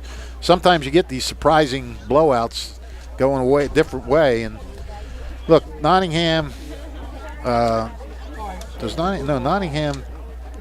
Steinert got the ball to start the game, so Nottingham gets the ball to start the second half. Look, it's plain and simple. They got to come out and score to have any kind of chance, I think, in this game. They got to come out and say, all right, it's a new half. We're a new team. We're going to really take it to Steinert and put a little pressure on them. If Steinert comes out and gets like the 3 and out or gets a turnover like they've been doing, I think it's I think it's going to be a long second half for the Northstars. So that's enough of that game. Let us move on to last night's action in Mercer County. And in a game we did here on WBCB, Trenton High snapped a 3-game losing streak, and in the process, they clinched at least a share of the WJFL Valley Division title with a 17-13 win on senior night over visiting Robbinsville. Keyshawn Warthen was outstanding for the Tornadoes, rushed for 213 yards. Sincere Williams, 35-yard touchdown pass from Keith Williams. And Zavon Minnie scored on a really nice 28-yard touchdown run. Elmer Gadai kicked a 35-yard field goal and 2 extra points. Robbinsville was decimated by injuries again, but they hung in there. Alex Giordano caught a 51-yard TD pass from Noah Schwartz, and Will Raftery had a 29-yard TD grab from Gavin Yablonowitz. And Giordano had a big night, 6 catches for 112 yards. Hopewell Valley, the heads and shoulders best team in Mercer County this year, they improved to 9-0 and locked up the Capital Division title with a 38-7 win over Hightstown. There were no details available in that game, but if I had to guess, Milan Desai, Ben DeCour, Justin Klotz, and Owen Langle probably all figured into victory, right? You're nodding your head. It's a good assumption. Yeah. Hopewell needed to keep winning as it's battling Somerville for the #1 spot in South Jersey Group 3 UPR. In another game that had no details available but had a happy ending for Lawrence, the Cardinals scored 14 fourth-quarter points to beat Riverside 21-14 and snap a 5-game losing streak after a 3-0 start. The Rams were 6-2 going into that game. So that was a big win for Lawrence. They improved to 4-5, and now they have a shot at finishing the year with a 500 record. And in the most entertaining game of the night, although we were entertained at our game at Trenton, but this one was a wild one. Notre Dame and Allentown hooked up in their expected offensive shootout. Irish survived 31-28 in overtime in a game both teams needed to possibly, to better their UPR. Sebastian Swiatek booted a 23-yard field goal in overtime for the victory. This game had 6 lead changes, like a basketball game. Notre Dame tied it when Wyatt Moore caught a 4-yard TD pass from Dylan White late in the fourth quarter. White was playing in place of the injured Julian Matera. Allentown's Matthew Schweitzer threw for 222 yards in the TD, ran for 77 yards and 3 TDs. Matthew Wood had a 71-yard touchdown catch from Schweitzer. For Notre Dame, Jaden Davis ran for 150 before leaving with an injury. Dylan threw 2 touchdown passes to Moore, also ran for 2 scores. That was Notre Dame's 5th straight win over the Redbirds, and it may cost Allentown a first round home game in the playoffs. Have to see how that shakes out. That's about it, though. That's last night's action. And like I said, if Princeton, I did forget to mention, Trenton did win. They clinched a share of the Valley Division title. If West Windsor-Plainsboro can beat Princeton today, Trenton will have the title outright. If Princeton beats West Windsor-Plainsboro, the 2 teams will tie for the Valley Division title. And that is it for the Fish Show. Another fantastic and successful Fish halftime show. Successful in the fact we didn't go off the air. Yeah, and perfect timing as well. It brings us all the way up here to the kickoff to start the third quarter. Yeah, we like to time it out right.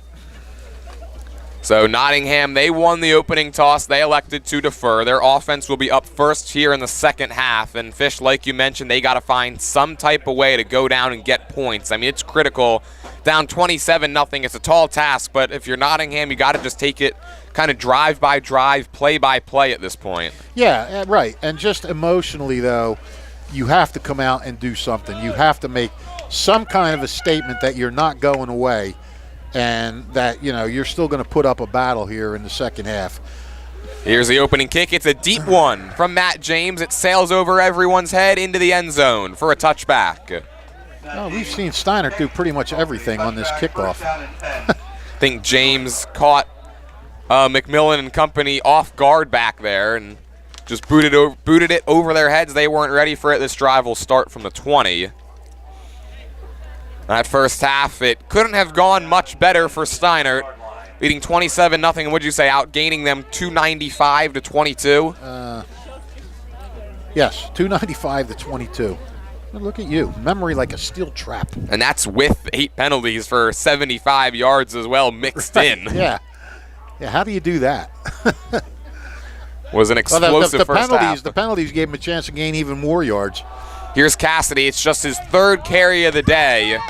He doesn't have much. He takes it out to the 24-yard line. That's a pickup of 4, modest gain. It's 2nd down and 6. Part of the reason that Nottingham hasn't been able to get August Cassidy in much of a rhythm is just when you're trailing for really they've trailed the entire game. Steinert got the ball first, went down and scored the touchdown. It's a lot more difficult to be able to establish any sort of consistent rushing attack. Yeah, Cassidy, he gets the ball like 20 times a game. Coming off of a 145-yard game against Notre Dame last week. That was just his 3rd touch. Here's Melvin on 2nd and 6. Steps up in the pocket, rolls right, pass caught. There's Carlos Almonte. His first reception picks up Nottingham's 3rd first down out to the 31. That's a gain of 7. That's a good start for Nottingham. Come out, get a first down. Don't even go to 3rd down. Get a first down on the first 2 plays. You got to build something, like you said, play by play. So 1st down and 10. We haven't even really seen Sabri Melvin use the air attack all that much, and simply because Nottingham's offense hasn't been on the field a whole ton. No. They fake a handoff, now put it in the chest of Carmichael, and that was snuffed out by Remy Feniello. Yeah, I haven't called his name yet today, and he's the guts of this Steinert defense. Goes for no gain. Ball placed back at the 31-yard line, and Nottingham trying to get a little tricky there. Feniello was certainly ready. Yeah, there's no rhyme or reason. I just hope they play this way on Thanksgiving morning. Just heard a fan say there's no rhyme or reason to how this is happening. He just hopes they play like this on Thanksgiving. Well, it's 2nd down and 10 here. Melvin gets the football. Here comes the rush.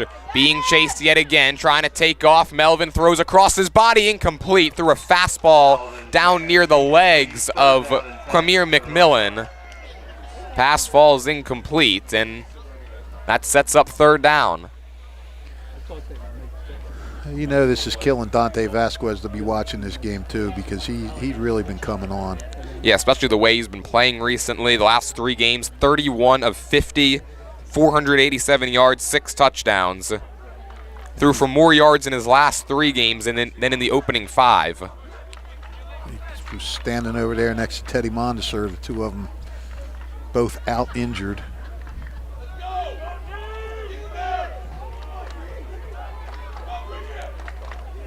Cover 1 look. Nottingham shows pressure. Here they come. All-out blitz. Melvin trying to get away. He can't. Tripped up by Isaiah Gilbert, the junior. Got him around the ankles and dropped him for a sack on 3rd down. I'll tell you what, you're doing something right when you track down Sabri Melvin from behind. Melvin tried to dance his way out of the pocket, looked a little hesitant. That allowed Gilbert just enough time to wreak havoc in the backfield. And so after 1 first down gain, the Nottingham punting unit back out onto the field. And that is exactly what Steinert wanted. They wanted to, let's, as I was saying, Nottingham was saying they wanted to come out here and make a statement to start this. Well, Steinert wanted to make a statement too that, hey, that first half was no mirage, and we're going to keep coming at you. So Riccardi Cherry is the punter. We've called his name a bunch today. Back deep to receive is Jace Marr. Punt away is a good one. Marr calls fair catch and then dives to make it at the 42. He would have had running room. Didn't have anybody back to block for him. But he's content to call fair catch and set Steinert up at the 41-yard line. Out comes Anthony Giglio and company, and it's been pretty much all on the ground so far. We've seen Steinert try to use the air attack. It hasn't really worked, but it hasn't needed to because of the prowess of Isaac Pate, Greg Brower, and, of course, Anthony Giglio as well. Yeah, I mean, they picked up 34 yards in the air. You know, and they threw a couple times. You got to do that just to keep the defense honest. I expect to see more of the same here. I mean, Isaac Pate is working on a memorable game right now. Certainly putting his name in the hat to be our Italian People's Bakery player of the game. He gets the football here. There he goes up the middle, another first down gain, carrying defenders, his opposite number in Sabri Melvin, all the way across the 45 to the 43.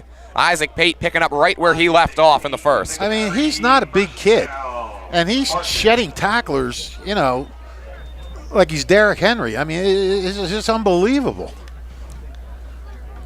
First down and 10. That was a gain of 16 yards to move the chains. Steinert's offense appears confused as they get the play call from the sideline. It's the backup quarterback, John LaGuardia, shouting it out. I think that's a ploy to lull Nottingham to sleep. Giglio keeps. He wants to throw. Zips it wide open. John Weaver. Tackled by Kendi Griam around the 31. Back-to-back first down gains for Steinert. Yeah, and again, you know, we said Steinert hasn't been throwing much, but they've been throwing effectively. Well, he's like 6 for 8 now. John Weaver second on the team in receptions. Steinert going with a no huddle. And again, they'll look over to John LaGuardia on the sideline, calling out the play alongside Dylan Caserkino. It's a handoff to Pate. He spins his way across the 25, brought down at the 24. Ho-hum, a 6-yard gain. It's it's a second down and 4. Yeah, what was wrong with him there? He only got 6. I mean, I can't even remember many plays on the ground for Steinert that have gone for fewer than 5 yards. I know. And everything's been a big hitter. Yeah, I mean, and now they're going with this no huddle. And again, they're looking like they're confused, but I don't think they are. I think they're just trying to get the... Second and 4. Ball put in the chest of Pate, and he gets drilled. Yeah, he got met hard by, who was that? Looked like Hassan Jonam. Jonam, yeah. Hassan Jonam, one of those linebackers that's really good for Nottingham, too. It's the first time we've called Jonam's name as well, and he's typically a guy that's a major factor on the Nottingham defense. And now Pate goes down as Steinert was setting up for this third down play. Well, they tend to him. We'll take a quick break. It's 27-0 Spartans, 6:42 to play here in the third quarter on WBCB. I hope he's okay, man. Capital Health's primary care network continues to grow, bringing its extensive option of locations to your neighborhood.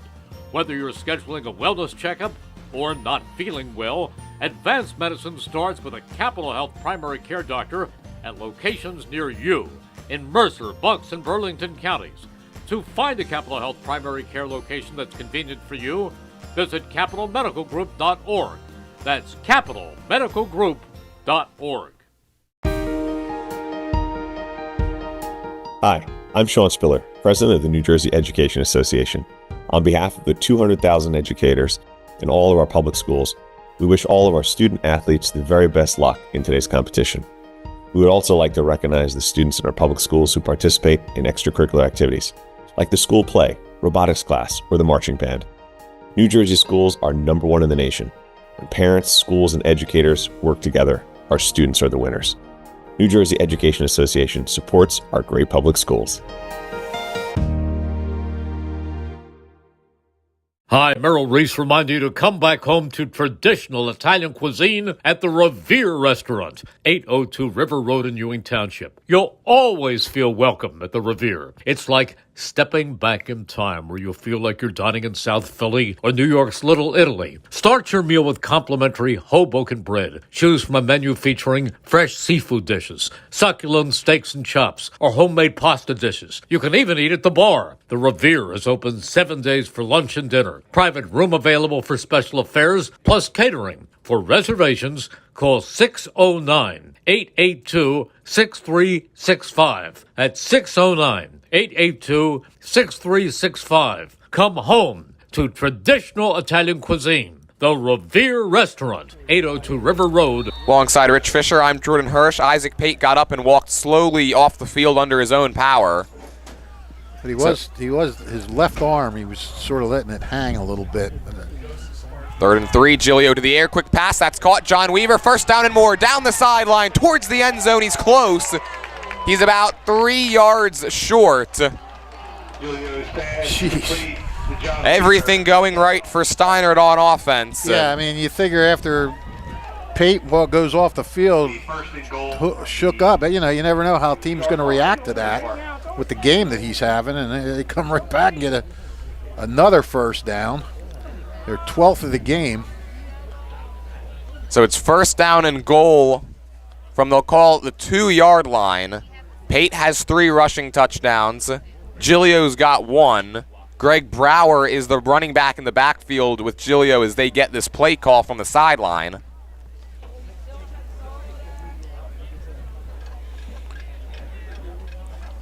On first and goal, it's a toss to Brower, and he gets close to the end zone. Is he in? Yes, he is. Greg Brower, the 3rd Steinert rusher to find pay dirt, and it's 33-0 Spartans with 6:17 to go in the 3rd. Man, they just, I mean, Steinert is just playing at another level right now, and I think Nottingham is just deflated. And now we have the running clock. 33 points. Matt James out to add the extra point. He's 3 for 4 so far. Hey, Ron, take the rest of the day off, buddy. And the kick is up, and he sneaks it inside the left upright. So it's a 34-0 game, and you're right, Fish, now that we are up over 33, the running clock mercy rule comes into effect. Yep. I gotta say, I mean, obviously you don't know exactly what to expect. I didn't expect this, and I'm sure that Steinert, if you ask Nottingham, they certainly did. And if you're Steinert, though, the way they've come out and played, they look like they expected to come out and dominate this game. That's a good point. I mean, they have come out and played with a swagger and with confidence, and, you know, just like they know what they're doing every step of the way. And, I mean, this has just been utter domination. I mean, the only thing you got to worry about now is how's Isaac Pate. Because, I mean, you can get away with not putting them back in today. Let's just hope that whatever is wrong is not a long-term thing. He's sitting on the bench right now, and I just saw him turn around and give a thumbs up to somebody in the crowd. Oh, good. Okay. That's good to see. Although at this point, if you're Steinert, I mean, 34-0, you kind of have the opportunity to rest some of your starters, and maybe they decide just not to put Pate back out there into harm's way, especially going into the playoffs. Right, that's what I'm saying. I mean, you're not what if he's even remotely a risk going back in, just leave him there. And I mean, I don't think it's going to make a difference, especially now you got a running clock. It's even less chance for these guys to catch up.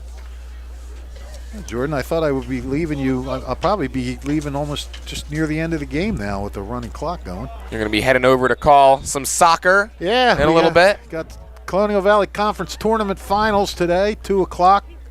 Princeton and Notre Dame boys, 4:30. It'll be Hopewell and Allentown girls, but I don't think it's going to be 4:30. I think that Princeton Notre Dame game may go extra sessions. You're a busy man today, Fish, that's for sure. Here's a line drive bullet kick by James. McMillan fields it at the 2, and he'll start up. McMillan's first return of the day is a big one. There goes Cremier McMillan across the 45, and a touchdown saving tackle by the kicker, Matt James. What a return by Cremier McMillan. Yeah, you're right. Matt James had to do it. And, you know, they've been keeping the ball away from those guys for most of the game, all the game really, and first time they get it, they get a what? About a 50-yard, no, about a 40-some yard return. We'll call it 44 officially. I believe he went back, fielded that from the 2, carried it to the 46.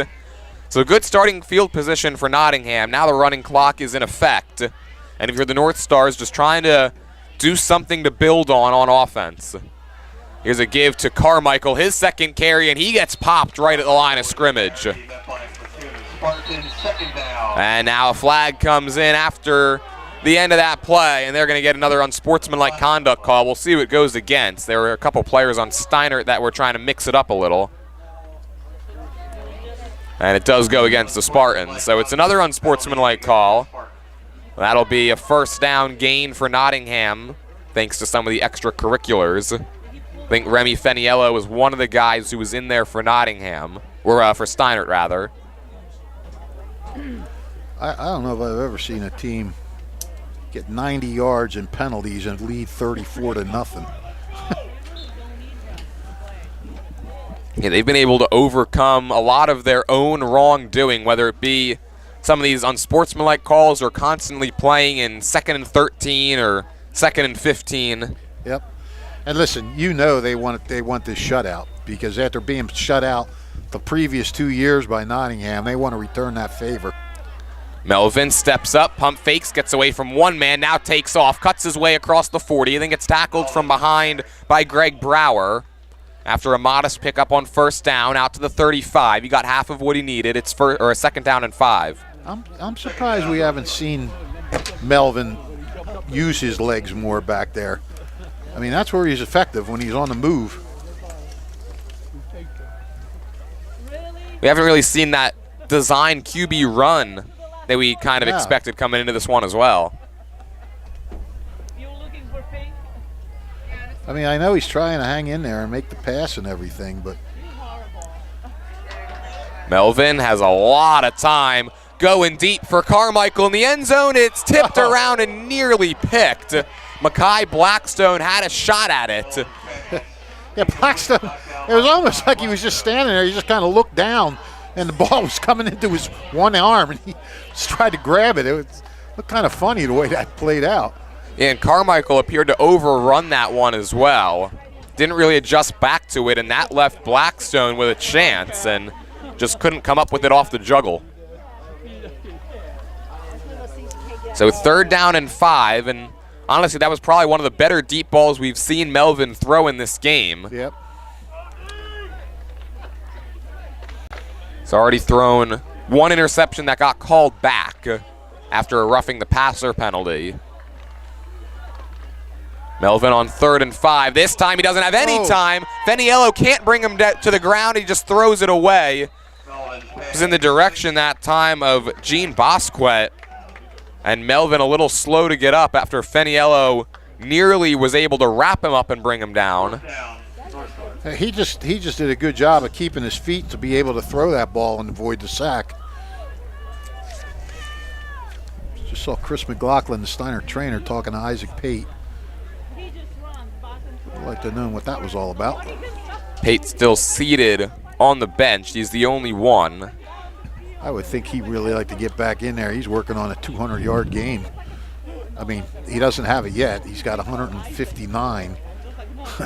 The way he's been running, I think we've seen the last of him, though. Yeah, 159 yards and a hat trick of touchdowns. Yeah, on just 12 carries. 4th and 5, here comes the pressure. Melvin rolls away from it, squares his shoulders, pass caught, that's McMillan, and he hops out of bounds after a first down gain by 2 yards. Needed 5, he got 7, that moves the chains. First down, Northstars. Quamir McMillan has really been Melvin's favorite target. One catch by Almonte, and I believe that's been it in the receiving game. Cassidy had 1 for 4. My mistake. So Cassidy with 1 and Almonte with 1. The rest have been McMillan. Yeah. 5 for 17 for Melvin.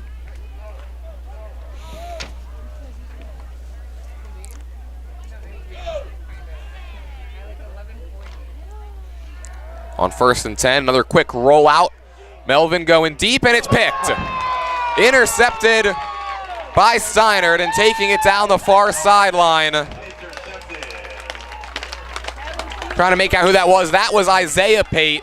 He was the one who had the interception that was called back in the second quarter. This one will stand. Right. Yeah. What a day for the Pate brothers. Again, yeah. Oh, my goodness. And Isaac got up off the bench for that one. That's good to see, too. Feeling all right enough to be able to celebrate. He's going to stay on the sideline as the offense jogs back out there. I'm sure he wants to go over and congratulate his twin brother. He's waiting for everybody else to do it. Well, Steinert is 5 for 5. 5 possessions, 5 touchdowns. Here's a handoff to Greg Brower. He puts his shoulder down into Jonem and carries it forward for a gain of about 3 on first down. What's with that B? Get that B out of here. We've got a B in the press box. Not just in the press box, fluttering right between us. We will carry on, though. It's second down and 7. Second down and 7. Got a laugh out of Fish. Yes. Carry on, boys. We're actually going to carry on right into the fourth quarter. Steinert's offense content to just run the clock here. 36 down, 12 to go. Steinert all over Nottingham. It's 34-0 here on WBCB. Northstars 0. Hamilton Township in Mercer County is fortunate to have many fine businesses that serve our community. Saul Funeral Home is a fourth-generation family-owned business proud to support our local schools and community. Their compassionate and caring staff is there for you and your family. They'll bring the closure you deserve while also celebrating the life of your loved one. Visit their website at saulfuneralhomes.com. That's saulfuneralhomes.com. Saul Funeral Home at 3795 Nottingham Way, Hamilton Square. The bee is gone, and if you're looking for a loving pet to add to your family, consider visiting the Hamilton Township Animal Shelter at 2100 Sylvan Avenue. The experienced shelter staff will do their best to match you with a companion that's a good fit for you and your family and lifestyle. The shelter has cats and dogs available, and sometimes smaller pets like rabbits, birds, and reptiles. Not ready to adopt but want to help the animals? There are volunteer and fostering opportunities available. Gilio, quarterback keeper, as we begin the fourth quarter, puts his shoulder down into the Nottingham defense. He picks up 4. It'll bring up third down and 2. I think we're all okay up here now. Yeah, we're hanging in there. Again, if you're just joining us, 34-0 Steinert on top. Isaac Pate, 3 touchdowns. Anthony Gilio with 1 on the ground. Greg Brower's mixed in a TD. And the running clock is in effect here in the fourth quarter. Those 5 yards just gave Anthony Gilio 100 rushing yards for the day. So Steinert with 2 guys over 100 rushing yards. It's just been a clinic. Third and short, Gilio to the air, lofts it in the direction of Weaver, who comes up with it, but he's about a yard short of the marker. John Weaver, fourth down. And now decision time. It's 4th and 1, but you're up 34-0. Well, I'm sure they want to just keep running the clock, so they're probably... They may also be thinking about playoff positioning, and this could be one of the games where running up the score could work to Steinert's advantage, too. I don't know how that whole system works, so I don't know. I don't even want to venture a guess on that. The offense will stay out on the field for 4th and 1. I mean, I'm sure it couldn't hurt running up a score.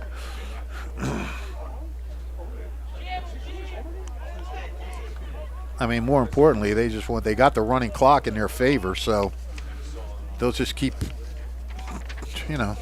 doing whatever they want. They can run out of bounds, and it's still a running clock. They're just letting it wind down now. Yeah, Steinert just taking all the time they can off of it before this 4th down play. It's ticking down to 10 minutes to go here.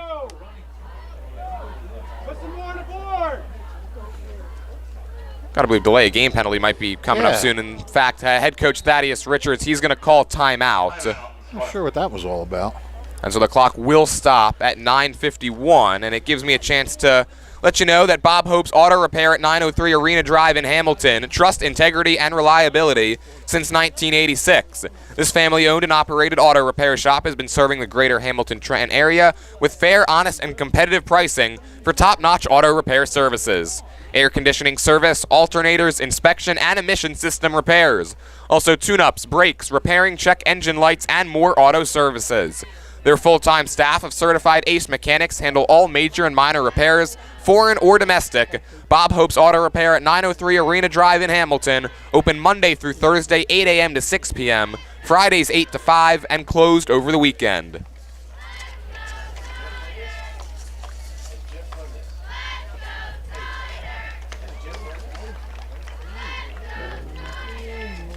And today's game is brought to you by the Hamilton Township Education Association, who would like to take this opportunity to wish all of our students the best of luck this school term. We're proud to support you. This message brought to you by the Hamilton Township Education Association.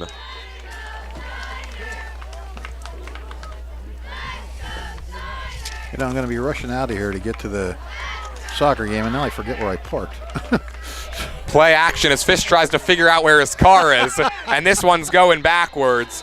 Connection with Nolan Petro. He's dropped for a major loss. There is a flag. Have to check that marker. Riccardi Cherry doesn't seem all too happy with the officials. This one's going to go against Nottingham. At least it appears that way, the way the body language of each team is looking. And now another flag comes in very late. And another flag. What is going on? Cost you 30 yards. I'm guessing it's unsportsmanlike, and then frustration led to another unsportsmanlike. We got the unsportsmanlike call. Not sure what the original penalty was for. Either way, it's going to be a first down for Steinert. Yeah, he walked it off to the 43, so that was a 5-yarder. And now... And they get a face mask as well. To the 40, okay. So all the way across the 50 to the opposite 41. Well, that gives Steinert a chance to keep its record perfect of scoring on every possession. For the Spartans.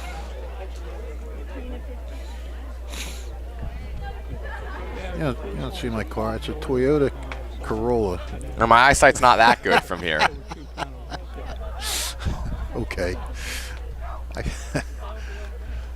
Hard count. There goes the handoff, and the ball looked like it almost came out, but able to corral it was Jeff DeBruze.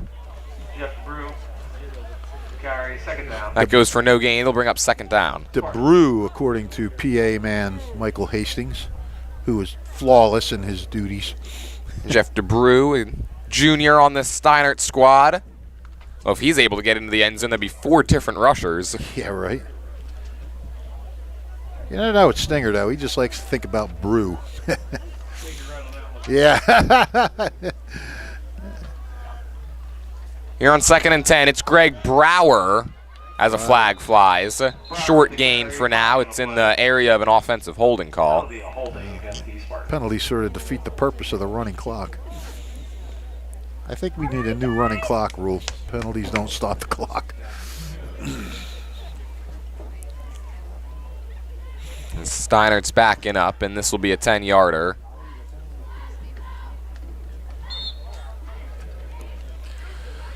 All right. I mean, credit to Steinert, though, in this game, right? They've come out and they've executed in all facets, and they knew going into this one they were probably the underdog the way Nottingham had been rolling coming in. Oh, yeah. Oh, they were the underdog in my mind, and no doubt about it.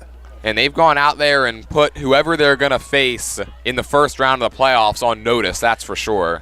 And look, I thought, Giglio trying to roll away and can't make the connection with his receiver, the intended target that time was Nolan Petro. I was actually, in the back of my mind, I was thinking, I wonder if there will be a little bit of a letdown for Nottingham.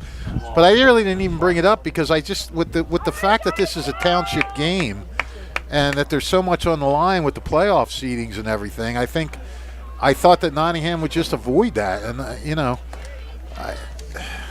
and even if it was a slight letdown, I would expect, a somewhat competitive game. This was just out of the realm of what I ever thought could happen. So 3rd down and forever. Giglio and the offense just taking as much time as they can off this 4th quarter clock. Down to 7 minutes to play. Simple handoff goes to Brower. He doesn't have much as he chugs forward across midfield out to the 48. And now 4th down and long, and I believe this will be the first time we'll see Steinert's punting unit, but it will come after Nottingham burns their first time out here of the second half. And don't forget, if you miss any of today's action, you can read all about it in tomorrow's edition of the Trentonian. For your complete local and national news 7 days a week, it's the Trentonian or online at Trentonian.com. The only newspaper serving Bucks, Burlington, and Mercer County 7 days a week, it's the Trentonian. The North Stars' first time out of this. You know, I think I'm going to be heading down to my car, wherever it is. You're trying to find it? Couple minutes. Yeah. Maybe I'll do that now and start walking. So, always a pleasure, Jam and Jordan. Always a pleasure, Fish. Am I handing the headphones over here? I guess so. We're going to turn it over to our intern, Rich Sale. So from one Rich to another. All right, how you doing, Rich? I'm doing great, Jordan. Want to get while we're in timeout, want to get your thoughts on this game because I mean, I don't think any of us expected Steinert to come out here up 34-0. But if you were to ask them, I'm sure they would say that this is exactly what they thought was going to happen. Oh, they've whooped them from the line of scrimmage on both sides of the ball. I mean, the Steinert offensive line, I've never seen holes open up this much in a long time. And again, their running attack, downhill, down your throat. They played exactly the kind of game that they wanted. And defensively, they got after it. And you got to defensively, I mean, they've gotten the ball takeaways, right? They've gotten at least 2 today, a fumble, a pick. I mean, they've been basically putting in a complete effort. Matt James is out to punt after Steinert was lined up all over the field. Now it looks more normal. James boots it away. It's end over end. It'll roll across the 20-yard line, take a Steinert hop down inside the 10 to the 9. Well, Matt James is 4 for 5 on extra points. That was his first punt of the game and looked pretty flawless right there. It'll back Nottingham's offense up. 6 minutes and 27 seconds, all that remains. And, I mean, I guess now if you're the North Stars, we've kind of talked about it at length. It's just trying to do something right. They haven't really been able to get anything going here even in the second half, though. They haven't really gotten it going past the 50 even. The best way that they've gotten it has been, well, actually one time where they threw the pick. So it's just being able to find a well-put-together drive that ends in points. And I think when you're in a situation where you haven't done well at anything much, the best thing you want to try to do is get a scoring drive to at least make it feel like you got something to build on. Wonder if at this point you kind of just go with old reliable in August Cassidy. Much like some of his teammates has been a non-factor, but you try to just get some type of drive and some type of rhythm established. You know Nottingham, of course, they'd love to avoid the shutout, although Cassidy motions into the slot 5 wide. Melvin back to throw, being chased, he's going to roll, he's going to fire, and it's incomplete. Trying to connect with Carlos Almonte. It'll be 2nd down and 10. They haven't quite got it going either with some of these outside patterns. It just feels like it just sails a little bit to the left. And they're just trying to get some room out of their own end zone. I mean, right now, you know, they're backed up at their own 9. I mean, they want to at least get to the 25-30, have a little bit more room to work with. But the defense of Steinert has done a great job of just kind of, when they force him outside, they have basically an edge rusher setting the edge and contain. And even if he does break out the pocket, they force Melvin to kind of throw difficult passes on the run. Yeah, and Melvin, of course, that is his game as well, a mobile quarterback. He wants to get out of the pocket, but he really hasn't looked comfortable when he's rolled to either side. That too. 2nd and 10, he's going to roll to his left this time. Being chased, gets away, a flag flies, and wide open Carmichael as he just tiptoes his way down the far sideline. This one might be coming back, though, as a penalty marker sits at the 9. It's going to be a hold. It's going to be half the distance, and you could wipe that gain by Carmichael off the board. Carmichael was trying to stay in bounds like he was walking the tightrope, Jordan. He walked the tightrope for about 10 or 15 extra yards there, too. Typically, when you see a guy tiptoe like that, it's okay, an extra step or two, but he kept going, but it's all for naught. Yeah. It'll be 2nd down now and 15.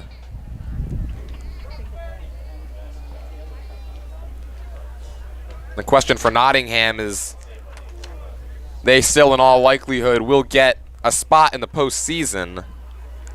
How do they regroup? How do you come back out in a week's time and flush a loss at the hands of your division rival? And not just a loss, but having the running clock end up becoming a factor as well. On second down, that's batted down by Feniello and incomplete. It ended up that time in the hands of Evan Stubbs, but it was off a bounce.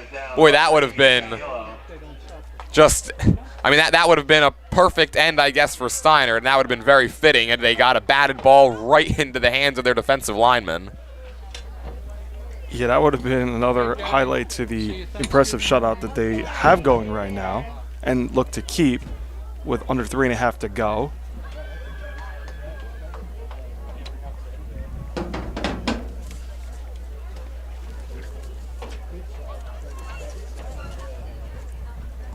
And now Nottingham, they're just content to take some time and make sure everybody's on the same page. So third down and long, clock now inside of 3 minutes. Melvin gets the football, rolling in the end zone, being chased, just has to throw it up for grabs, and it's incomplete. Intended for Kendi Griam, he had to just get it out of his hands to avoid the safety. No penalties on this play. And before this fourth down play, I'd like to let you know the Hamilton Township Division of Health offers a variety of free services to keep you and your community healthy. It's important for everyone to stay up to date on recommended vaccines, whether you or a loved one needs an annual flu shot, COVID-19 vaccine, or a pneumonia shot. Hamilton's Division of Health is ready to help. Are you or a loved one homebound? The division's caring nurses will bring your vaccine to you. For families that may be underinsured or uninsured, the division offers free routine vaccinations for children. Most residents in Mercer County are able to take advantage of the free and confidential STI and HIV testing clinic. The staff at the Hamilton Township Division of Health are experienced and proud to serve the Hamilton community. Visit them at hamiltonnj.com/health for more information, services, and upcoming clinics and eligibility. Punting unit back out there. Riccardi Cherry fields the snap. Lets it fly. It's a good one. Fair catch called for and made by Jace Marr back at the 44. Just a minute, 39 seconds, all that remain. Running clock means it will keep on ticking down. Steinert, I'm sure, will play this out in slow motion almost, and I'm sure they'd be content not to not really even have to run another play. They may have to go for one as the clock just continues to tick down. But what a statement win for the Spartans. They came into this one losers of 3 of their last 4, got crushed by Hopewell Valley, similarly to everybody, so you can't really hold that against them, though. 42-14 last week. Only have won 1 game since week 2. They come in against a Nottingham team that entered red hot, winners of 3 straight off an upset over Notre Dame last week, and they came out and just dominated from start to finish. I mean, what better way to rebound off a tough loss to a really good Hopewell Valley team and then take it out in a dominant fashion against your division rival?